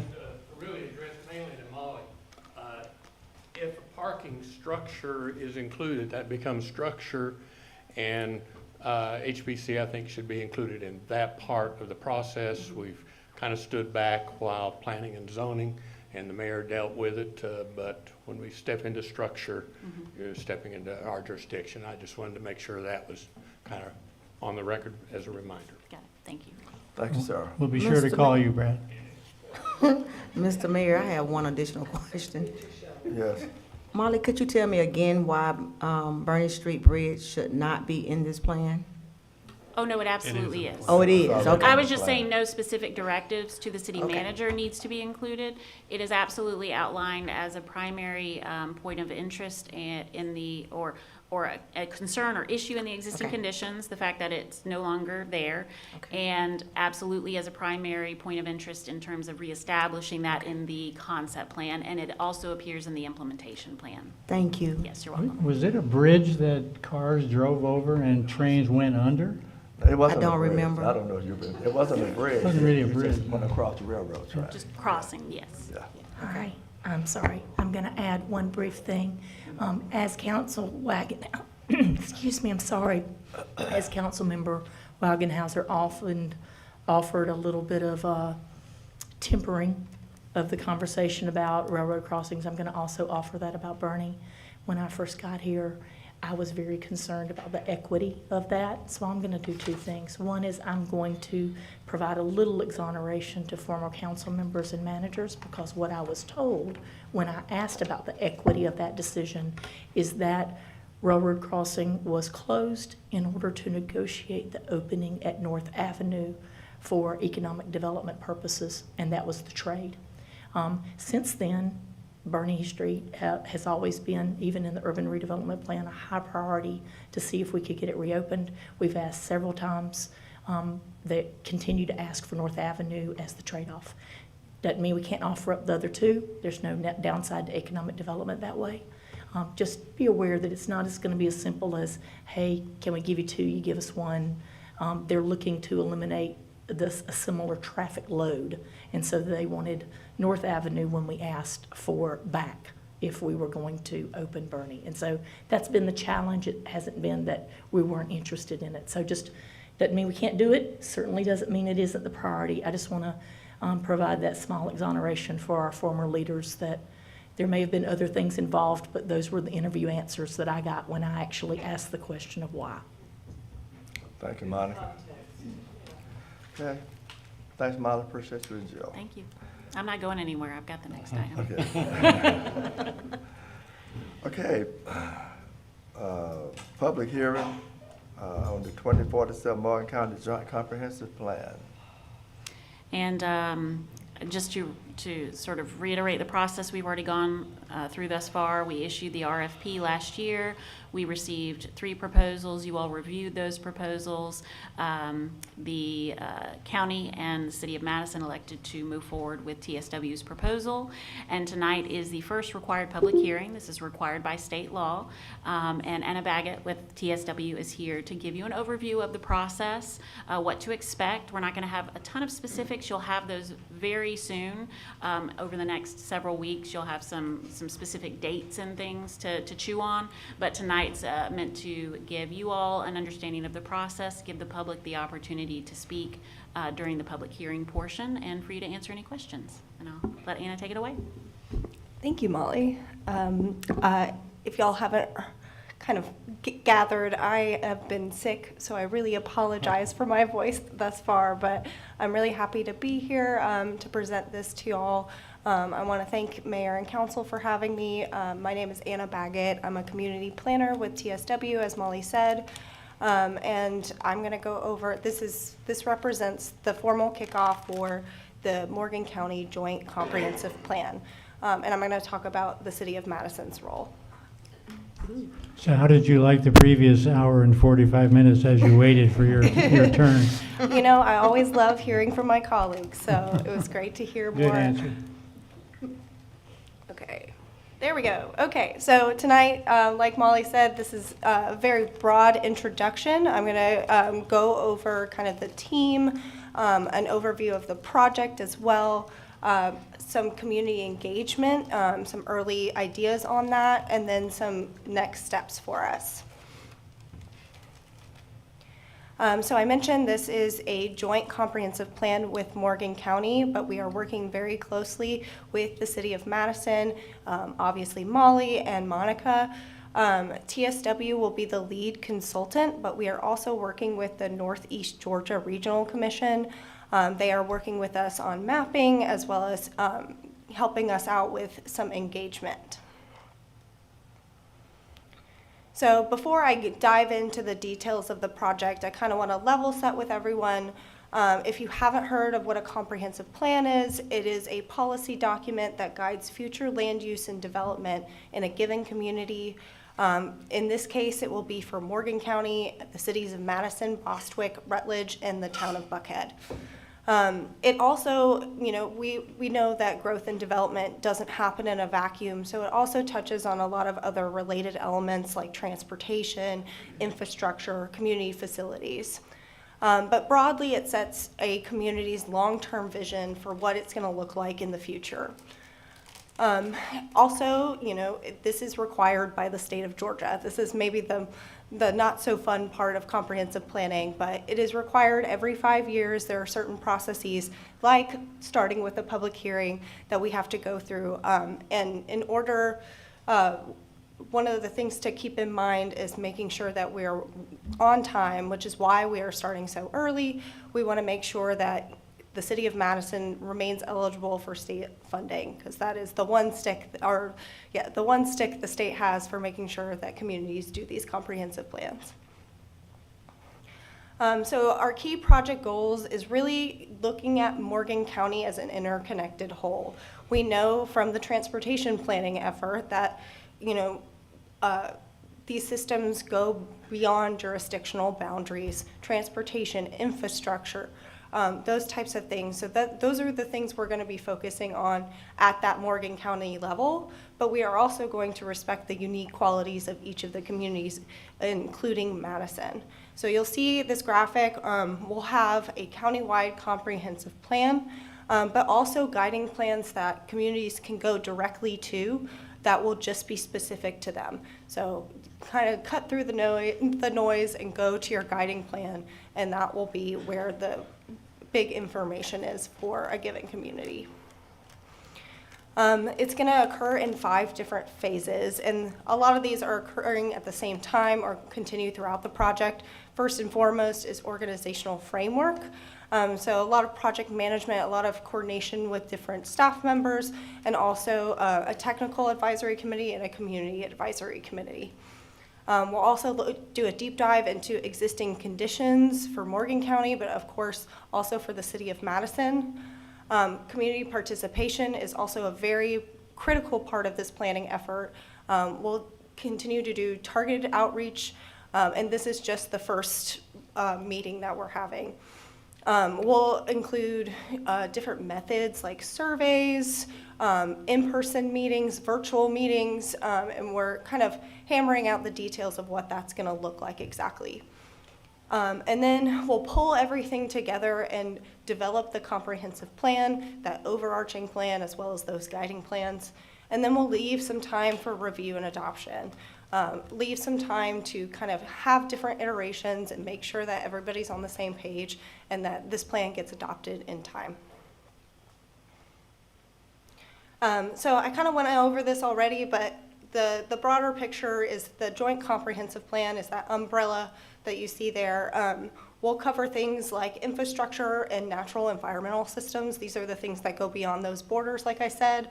We'll identify community needs, opportunities, and goals common across jurisdictions. We'll also look at kind of countywide existing conditions, summarize community engagement that goes across those borders that we're hearing consensus about. And then we'll have that overarching future development approach. And then we'll have a couple of other required elements like the broadband element, looking at internet access, as well as outlining a community work program, which is a 5-year plan of different activities that each of the jurisdictions can be doing to work towards that long-term vision. So I mentioned each jurisdiction will get their own guiding plan, and so this will be a tailored look at Madison. So it will have its own existing conditions, kind of a deep dive into that, as well as a summary of the engagement that is specific to this city. It will also look at land use and redevelopment, but do kind of a deeper dive on housing, economic development, natural resources, sustainability, resiliency, transportation. We'll make sure that's all aligned with previous plans. There will also be a city-level focus on infrastructure. So we know those countywide systems, but how does it impact at the local level, as well as community facilities? And then we'll have a consolidated implementation strategy that kind of integrates those activities from different planning efforts, like the transportation plan, into one place where staff can go and look and say, hey, what are we supposed to be doing in the next 5 years? So here's kind of a high-level schedule. So broadly, we're trying to complete the plan by the end of this year and allow time for review and adoption in early 2027. As you can see, the third line is community participation. We really want to hammer home that community participation is going to happen throughout the process. So we're constantly going to be getting feedback on different parts of the planning process. Speaking of community engagement, like I said, we're still hammering out the details of what this is all going to look like. We're trying different approaches, trying to look at things differently to make sure that we're not doing the same things that aren't working. So please be on the lookout for a website that we'll be launching this month. It will be linked on the City of Madison's website. We will also be looking at mailed and online surveys. So if you are randomly selected, it is not spam. There will be a mailed survey, and that kind of gets to two different avenues of getting feedback. And then we plan on having a community-wide kickoff event, likely in March or April. So again, refer to the website once it's launched. The details will be there. And then, like I said, stay engaged on the project website for updates for other events. One thing I will say is that we plan on popping up at existing events to kind of get to those people that maybe won't participate in a process like this otherwise. So we're looking at MadFest, we're looking at some other local events as well. So some next steps, we are going to form a community advisory committee and have our first meeting in March. We're beginning our existing conditions research, and we're preparing for that community-wide kickoff meeting.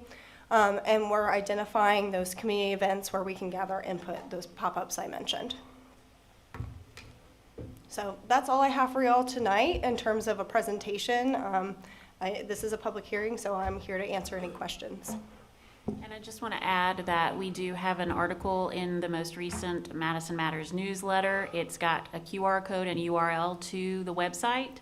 TSW will be managing an off-site website, but it will be a page on our webpage. It's madisonga.com/2047plan. And that will have a link to the website that they will be managing for us. So again, madisonga.com/2047plan is your landing page to get to all things comprehensive planning for the city. And we will be updating newsletters, social media, websites, keeping those methods of engagement open. And just like we've done with past planning efforts, asking you all, challenging you all to help us spread the word, invite 5 people to the next engagement event, things like that. Thank you. Mr. Mayor, if I may? Yes, sure. That's a great idea. I think we need to have a contest among the city council members who can get more of people from their districts to the meetings. I challenge the rest of you. Thank you. So it seems like this is the first of one of many meetings that we'll be having. So is it necessary to have a public hearing tonight since you guys are just getting started and kicking it off, or? Yes, so this is part of one of the requirements for the comprehensive planning by the state is to kick it off with a formal public hearing. So that's what we're doing tonight. If I may ask, have you had that meeting with the county commissioners yet? If we have a county commissioner here tonight, is that coming up next? So I believe that was last week. Okay. And my colleague Allison Stewart Harris was at that one. So. Yeah, Bostwick and Morgan County were last week, and Rutledge and Buckhead are coming up after you guys. Okay. So is anyone here tonight would like to speak on behalf of this comprehensive plan? Or you just want to wait until we see how it goes? Well, Molly, thank you, and Anna, for what you're doing, and we look forward to working with you in the future.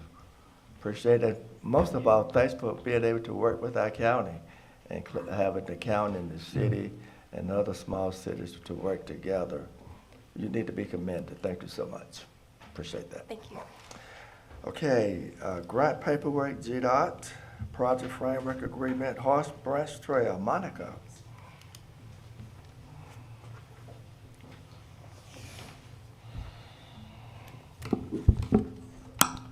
Yes, sir. I'm going to go over the Horse Branch PFA. I'm going to try to do so without letting you listen to my voice ad nauseum if I can. My hope was to be able to put a presentation so you could see it visually today, but today was Monday all day long from after being out a couple of days last week. So here's a couple of thoughts I have for you. Then I'm going to take questions, and I'll try to answer those as best I can. We received the Horse Branch, well, let me start off with where it is. Horse Branch Trail is a grant that we have written 3 different times, twice with DNR and the 3rd time with GDOT. That trail would be on primarily land that we've already acquired or lease that runs all the way from Let's say roughly the first parcel the city of Madison acquired was in front of Valley Farm, and it was 5 house lots, and or what could have been 5 house lots, and that was acquired with some green space money. And it runs all the way to the school system from Washington Street all the way back to the 2 new buildings or 1 facility that'll be built on East Avenue. So that's the location. We did apply for several grants. Like I said, the third one that was successful was the GDOT TAP grant program. That is the Transportation Alternative program for those who don't remember where we started in the way back wins. We have received the award in February. Actually, we received the award in July 24. For the original TAP for the PE. PE means the preliminary engineering.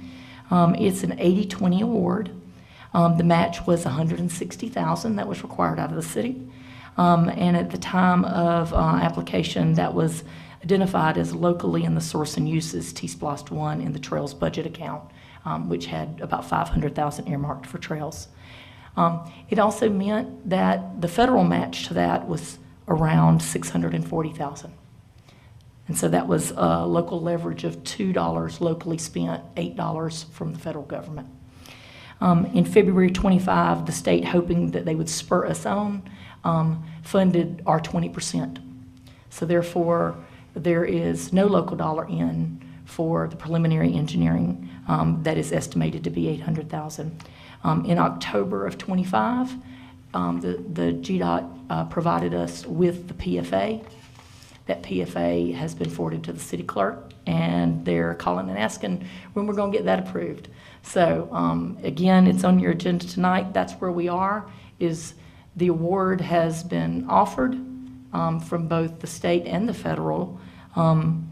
The match at the local is no longer required, and then the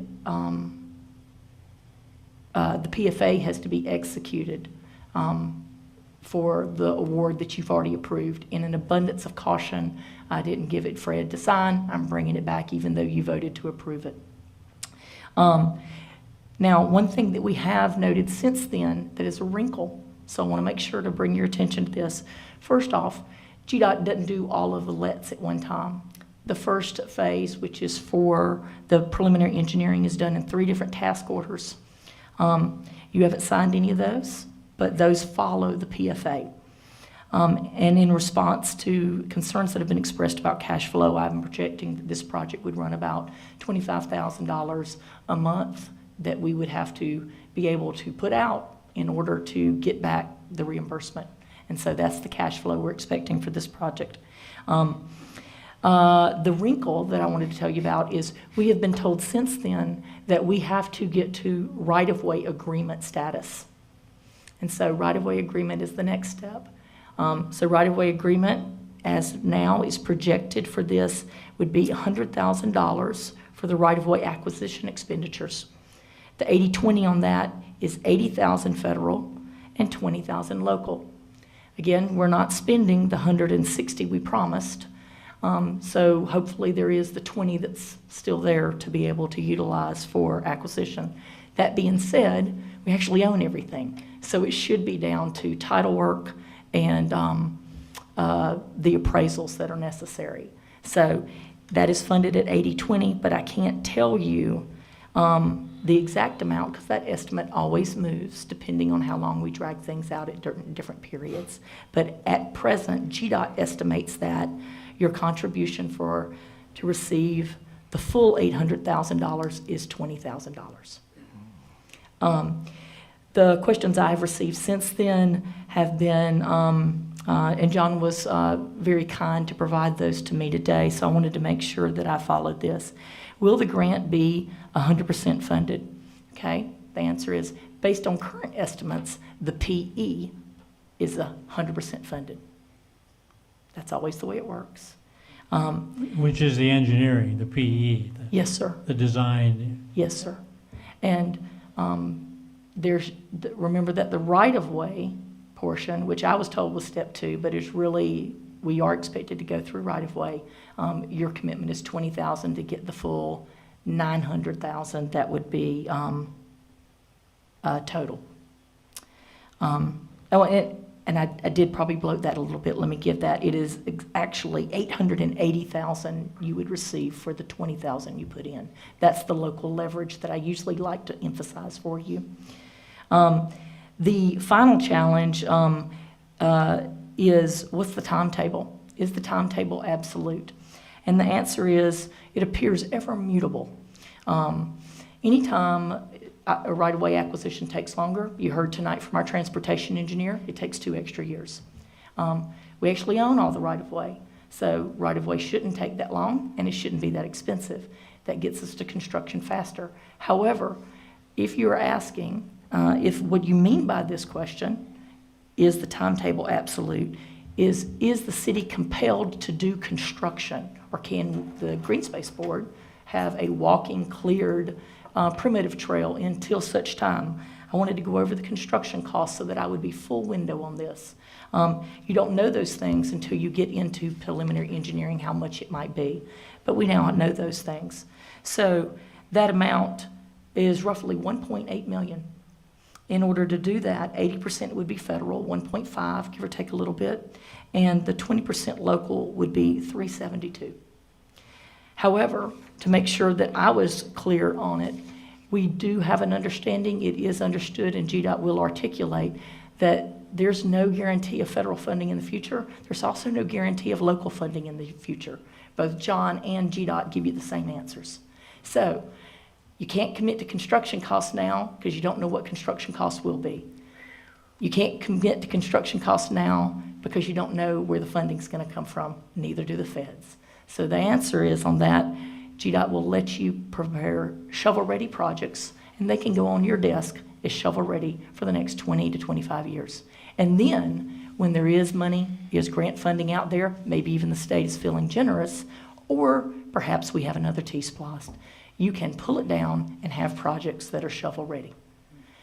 So the question before you tonight is, do you want to sign the project framework agreement, proceed with, I'll call it version 3 of the grant that we're working on, and do you want to leverage $20,000 in local funds to receive $880,000 in federal funds and state funds?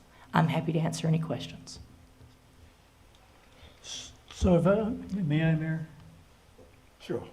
So the 20,000 is, there's something in here about we have to have GDOT approved appraisers. Is that the 20,000 to determine the right-of-way legalities? Even though we own the property, you say? 20,000, my understanding is the 20% match to the 100,000 that is expected to be spent to confirm all the legalities of title and appraisals that are required for any state project or federal project that involving highway administration monies. Okay, and first, when it comes to, as I said earlier, kind of a different subject, I like trails, I like bike paths, and I like sidewalks. But what I do up here is not really what I want. It's what is best for my constituents and the citizens who have a potential of paying for a lot of this. I will say this is 100% is great, but I want the public to know it's for design only. It's not going to build any trail. It's not going to build any bridge. It's simply for designing. I gather that's the first step to doing a quality trail. But let me ask you about number in the contract that we're asked to sign. Let's see. Okay, so number 3. Would you mind reading that to me, Eric? I don't have the contract in front of me. It's boilerplate. Okay, so I didn't read it. The funding portion identified in Exhibit A, and Exhibit A is blank on my thing. I don't know if it exists somewhere, but the funding portion as identified in Exhibit A of this agreement applies only to the PE, the engineering design component. That's correct. Further, the sponsor, in that case, that's us, and I hope our city attorney, are you looking at that? Yes, sir.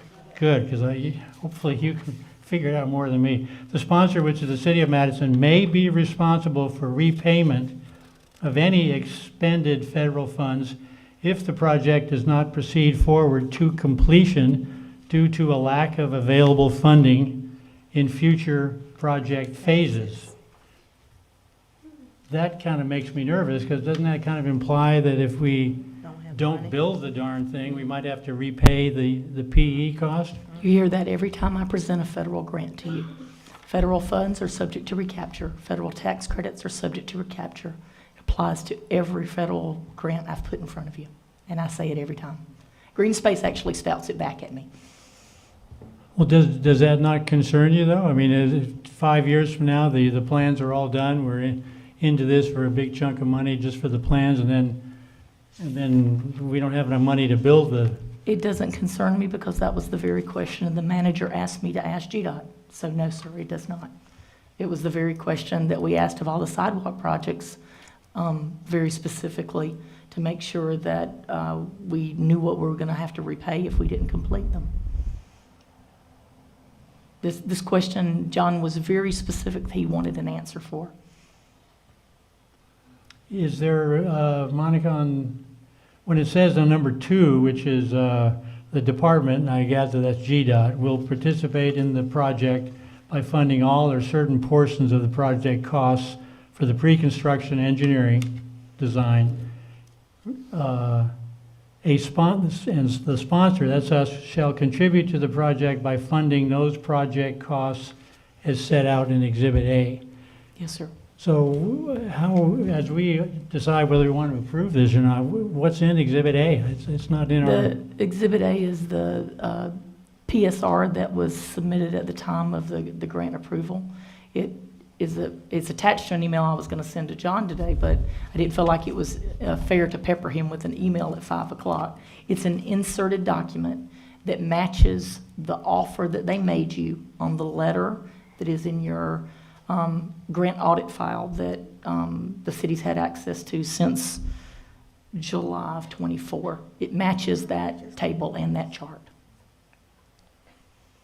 GDOT just inserts it because it's an electronic signing document, but it matches the award letters that are in the grant folder that I share with Karen.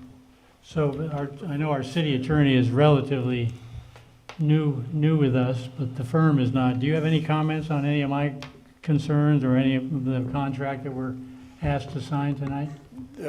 I'm not sure I would sign it tonight. I think that the question on the PE side of it is, do you want to spend $20,000 in order to get the match on the...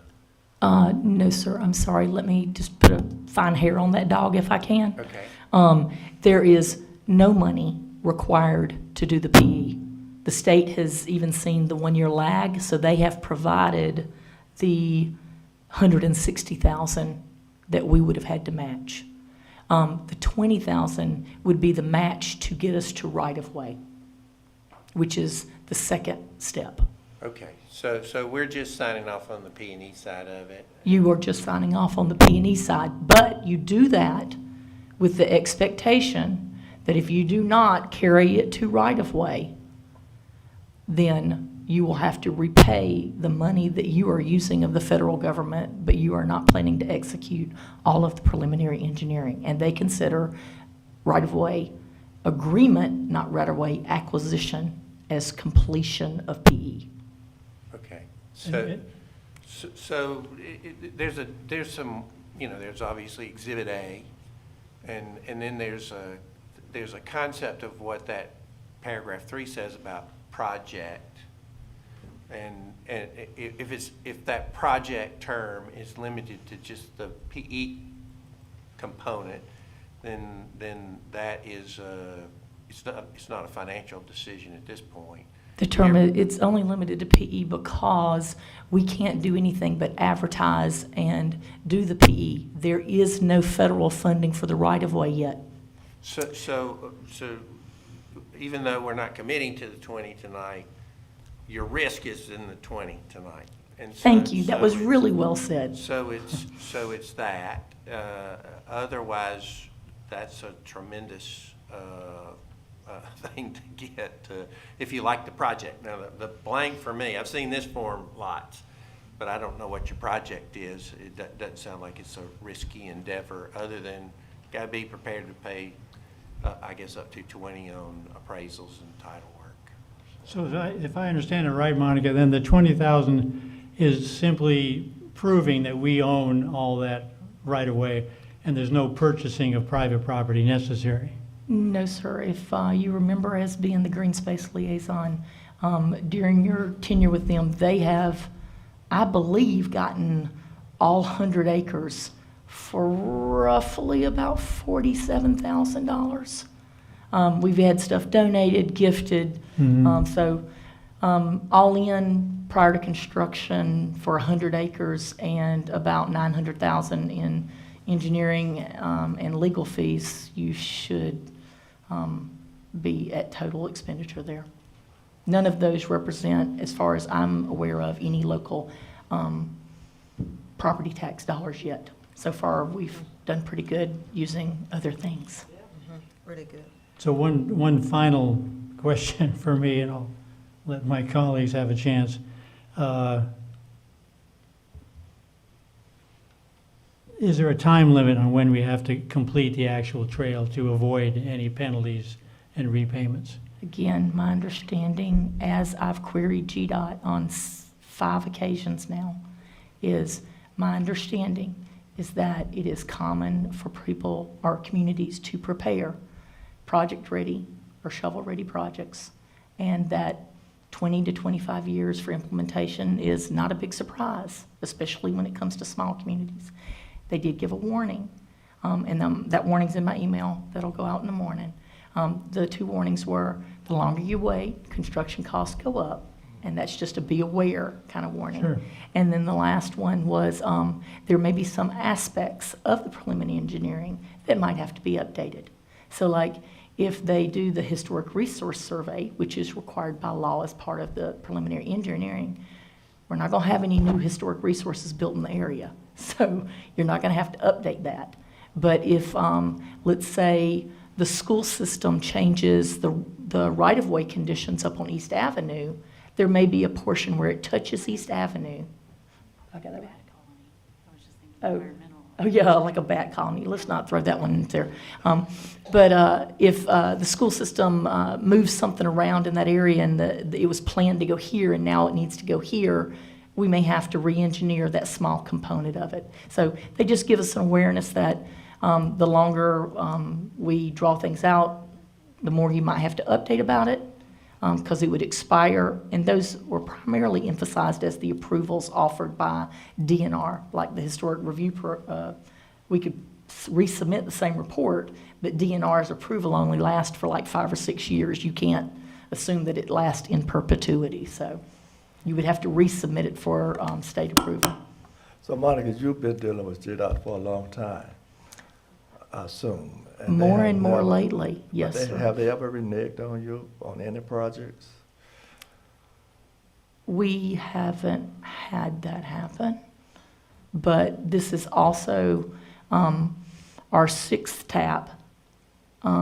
It's the only one we've received 100% funding for. I was really glad that they added that additional funding, and the reason I think they did is it's also because we're a town of 5,000. We've already dragged a year on signing the contract, and I think the other really big reason is they realize for the gateway, the lag time between the award and adoption made the inflation engineering go way up, and so they funded it the full 800, and I think that was a really big deal that the state was willing to match that. So. And I don't know what the other council members, how they feel, but I hope our council find it favorably. Go ahead. Well, I want to point you to the city manager. He's asked very good, astute questions. He was kind enough to prepare me with these tonight. And if I skipped anything, John, I hope you will point me to where I should speak up. Oh, I just was going to ask, and you might be addressing this, 2 questions, Monica. Are we using T-Plus for this? I no longer know that answer, but Karen's helping us discover that. Okay, they're very good. My other question is, what are the consequences if we don't sign? Are we not, but down the road, does GDOT or does the state go, yeah, those guys don't, those guys aren't as trustworthy as we thought they were? I mean, are we setting up something here that kind of gives us a not less than stellar reputation? I'm going to be hesitant to speak to that. What I'm going to say is that I think we're more likely to lose the confidence of the volunteers that have worked on it for almost 6 years to seek funding. They specifically went and met with the manager because they were concerned that the project was in jeopardy after a year of not being funded or not being signed, even though it was approved. And I think we risk losing the confidence of those people who've worked so hard. And I'd like to support the Green Spaces Board interest in trails, even if our system has to be all primitive for a while. We are behind the state for most communities in terms of providing trail access in our community. And they've been proactive, and it was identified in several comp plans running. So I think that they've acted on that. We've found 100% funding, and getting $880,000 for $20,000 is not a bad return on investment, in my opinion. Would it be fair to assume that you expended some personal political capital to get the 100% funding? No, sir, I did not. I'm expending my personal capital to fix other problems we've got. This is not one of them.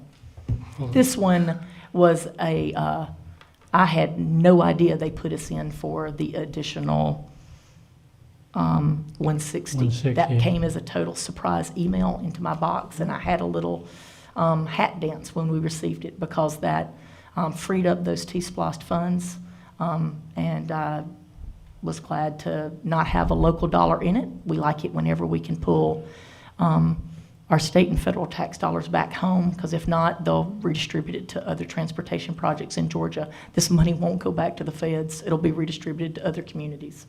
So well, you won't take credit, but I'll give you a little credit. I really don't. 100%. I really don't deserve any for this one. 100% is impressive. That's great. John, Monica asked you to speak to. I do have a comment, and the first comment is, I don't know what's in the email that I'm getting tomorrow, but, so I have to obviously say, I can't tell you I know what's there when I haven't seen it, number one. Number two, as good of a deal as this sounds at $20,000, someone has to identify where the $20,000 is coming from. We're gonna have a long conversation on Friday about some of the other grants. And so if the council wants to say, that we can take 20 grand out of the council budget tonight, we'll all go home really happy, and the problem will have been solved. But someone, and maybe, I wasn't present at a meeting that Monica and Karen's staff had, so maybe this has been discovered. So if anybody can identify the 20 grand, we can go forward and call it a night. If not, we need to identify the money before we commit. What about Betsy's question on GDOT funds? What was the question? I think Betsy suggested GDOT as a funding source. I mean, I'm sorry, T-Splost. I know that there's no T-Splost money for that. Additional T-Splost money that we, unless, Karen, I don't want to, or Monica, I wasn't at the meeting. Karen and I did meet. She's been very helpful. And of the $160,000 that was supposed to be reserved in T-Splost out of the 500, I have asked for a list of that, and John has asked for Karen to provide that, and she is updating her list, is my understanding. So, so that we can understand where those funds may be, or where there may be leftover out of the allocation of $500,000 for trails. So that's basically it. I can't tell you that I'm fully confident, not knowing what's in the email that I'm getting tomorrow, and more importantly, I still don't know where the 20 grand's coming from. And until I have to see both of those, I mean, you can do whatever you want to do. If you feel comfortable, you can do what you want to do, but I am your professional manager, and I'm telling you, I cannot sign off on this yet until I know where the 20 grand's coming from and if there's anything that I need to be concerned about in the email, which I assume there isn't. The email were just my talking points for tonight, so you would Okay. know everything I said. I just So- want to articulate that and put it in the record. And so we get to the 20 grand. And so if someone here, Karen, or someone can tell us where the 20 grand's coming from, then we're all set. If not, we got to wait until it's found. So how long do we have to wait, Monica, before we lose this grant? Or we would I lose can't this speak to grant? that. You're already a year behind the February 25 award, and they took 6 months to prep the PFA, so that's not on us. Let's be very clear. They take 6 months to do that. And I'm kind of been begging the question since October. So they're nervous. GDOT's either emailing or texting once a day now. So I'm not suggesting that you go ahead and do it tonight. I was trying to identify where the 20,000 might still remain, but I'm not the finance director, so I have asked for help with that because I could only look at the T-SPLOS budget. And when all is said and done, we'll talk about this on Friday. We're not looking for 20. If we were looking for 20, I think we could, that wouldn't be a problem. We're not looking for 20, we're looking for about 200 grand. So we have issues. In the next 20 to 25 years, potentially, In the next month or two. related to this project? Or are you talking about other needs? We're gonna talk on Friday, but there are other issues that need to be addressed. And so if this was just a $20,000 problem, we'd all have our jammies on already. We'd be home. But that is not the case. This is a $250,000, probably when all is said and done, problem that we need to solve. And it's no one's fault. It just is what it is. But we need to, financially, I can't tell you, sign on the dotted line. You can do whatever you want to do. If you're comfortable, sign it, approve it. But I can't recommend until someone tells me where the 20 grand's coming from. Okay, And then when we get the 20 grand, we got to find the, whatever it is, 180,000 more. So we're looking at roughly $200,000. But my first question is, why are we so far behind on receiving the grant? When did you say it came through? Last year in February? The initial award that you accepted from GDOT was July 24. They notified you and you approved it. I don't know, it was at the July meeting. You might have approved it at the August meeting. We started on doing the PFA, and then the additional award came in through in February of last year. They take the PFA, it takes about 6 months for GDOT to set up a project and get you the National Federal Highway Award, and it gets programmed. Once it gets programmed, they send us the PFA. And in an abundance of caution, given the current climate, I brought the PFA back instead of Okay, if I may. acting on it. Just to answer Rick's question, which was regarding that additional 180,000, are we talking that that's the construction portion of the money? Is that? It's unrelated to this grant. I see, okay. So this is not, okay, all right. So, all right, that'd be fine, that's fine. Okay, so it's I other did not, grants. Okay. that was not made clear to, that wasn't clear. So Councilmember Jones, you worked with the Green Space Commissions, and what are your thoughts? I mean, you probably saw grants coming in that had to have a portion of the trails to be done. I think Monica's right in that there has been a lot of work put in by the Green Space Commission on this and other projects within the realm of green space. I think it's only, but I don't think we paid as much attention as maybe we should have in the finances of it all, to be honest with you. I mean, it's really easy to say, we got an 80% grant. Oh, that's fantastic. It really is fantastic. But the 20% can be a couple $100,000. And those kind of keep adding up. And I think the thing that bothers me is that so much of it is just for the planning and not for the actual construction of the project. And we have the same thing with sidewalks.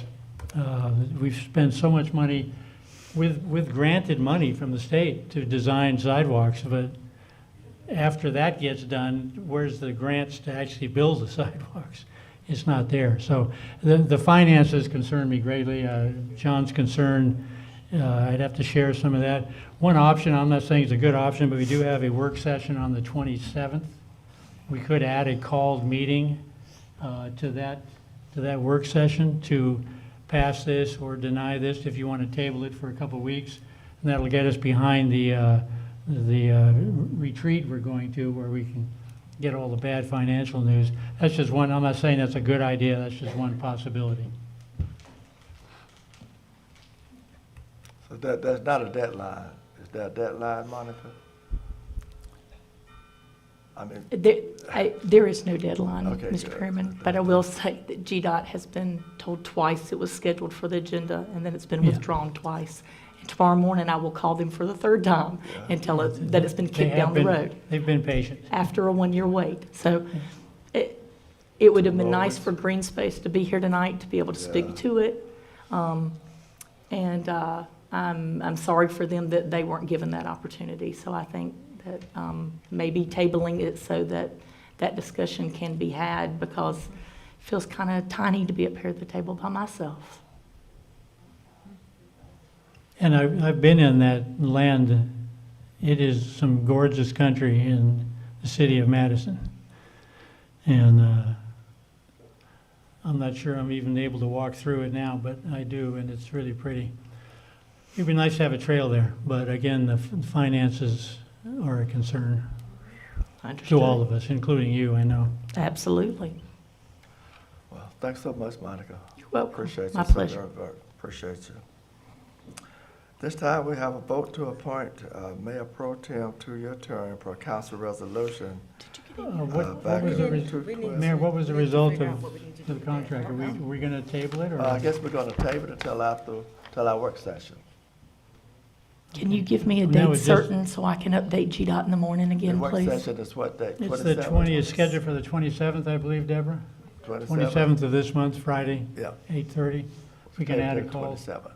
We can have a call meeting if necessary. And that was just a suggestion, Mayor. I'm not, you know, I mean, we everyone probably has won't to- meet prior to then, and this good for you, Monica? I mean. It doesn't matter what's good for me. I'm going to let the shoe fall wherever it's going to fall. So I'm happy to call tomorrow morning. You just give me a date certain, and I'll inform them thereof. Okay. That's my job. Let's shoot for the 27th. Sounds good. Thank you. Okay, thank you so much, Monica. Appreciate you. Vote to appoint Mayor Pro Tem two-year term per council resolution of 2/12/2024. Mr. Mayor, may I? Proceed. As your Mayor Pro Tem for the last year and a half to 2 years, I would like to relinquish my role as Mayor Pro Tem. Per the resolution that we had on 2/12/24, and I would like to appoint Eric Joyce as our next Mayor Pro Tem for a 2-year term. Doing a vote on that? That is a motion. Second? Are there any more discussion? All in favor, show of hands. Opposed, none, vote unanimously, and we congratulate Councilmember Joyce as Mayor Pro Tem. Thank you. Thank you. And if I could just add for the public's benefit, the resolution we did pass 2 years ago was to make the Mayor Pro Tem position rotational based on seniority. After my fellow council member Rick Blanton and went to Council Member Peters Reed, I'm the next one in seniority. 2 years from now, it'll be Betsy Wagenhauser's turn, and that's the system we set up to rotate. Yes. Our charter requires 2-year terms, so that's why I'm selected. It's kind of based on seniority. Thank you. Thank you all for allowing me to serve as Mayor Pro Tem for the last 2 years.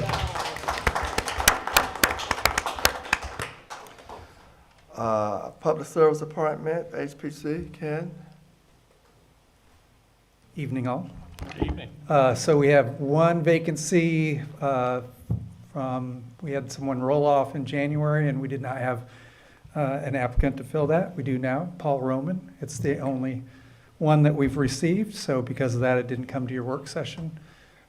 per your precedent set late last year.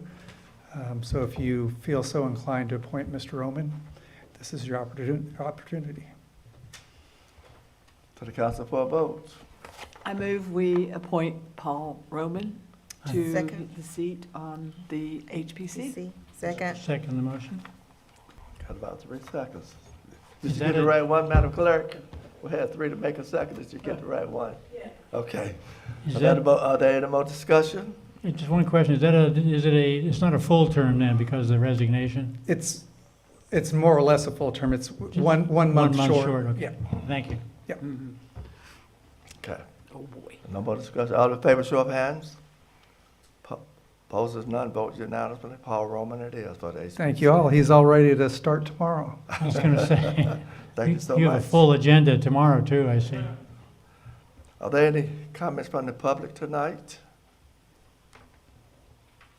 If not, I would like a motion to go into executive session to discuss personnel. So moved. Second. Are there any more discussion? All in favor, show of hands. Opposed, is none. We will go into executive session, and probably need to take a break. Yeah, Just- go ahead. Use the restroom.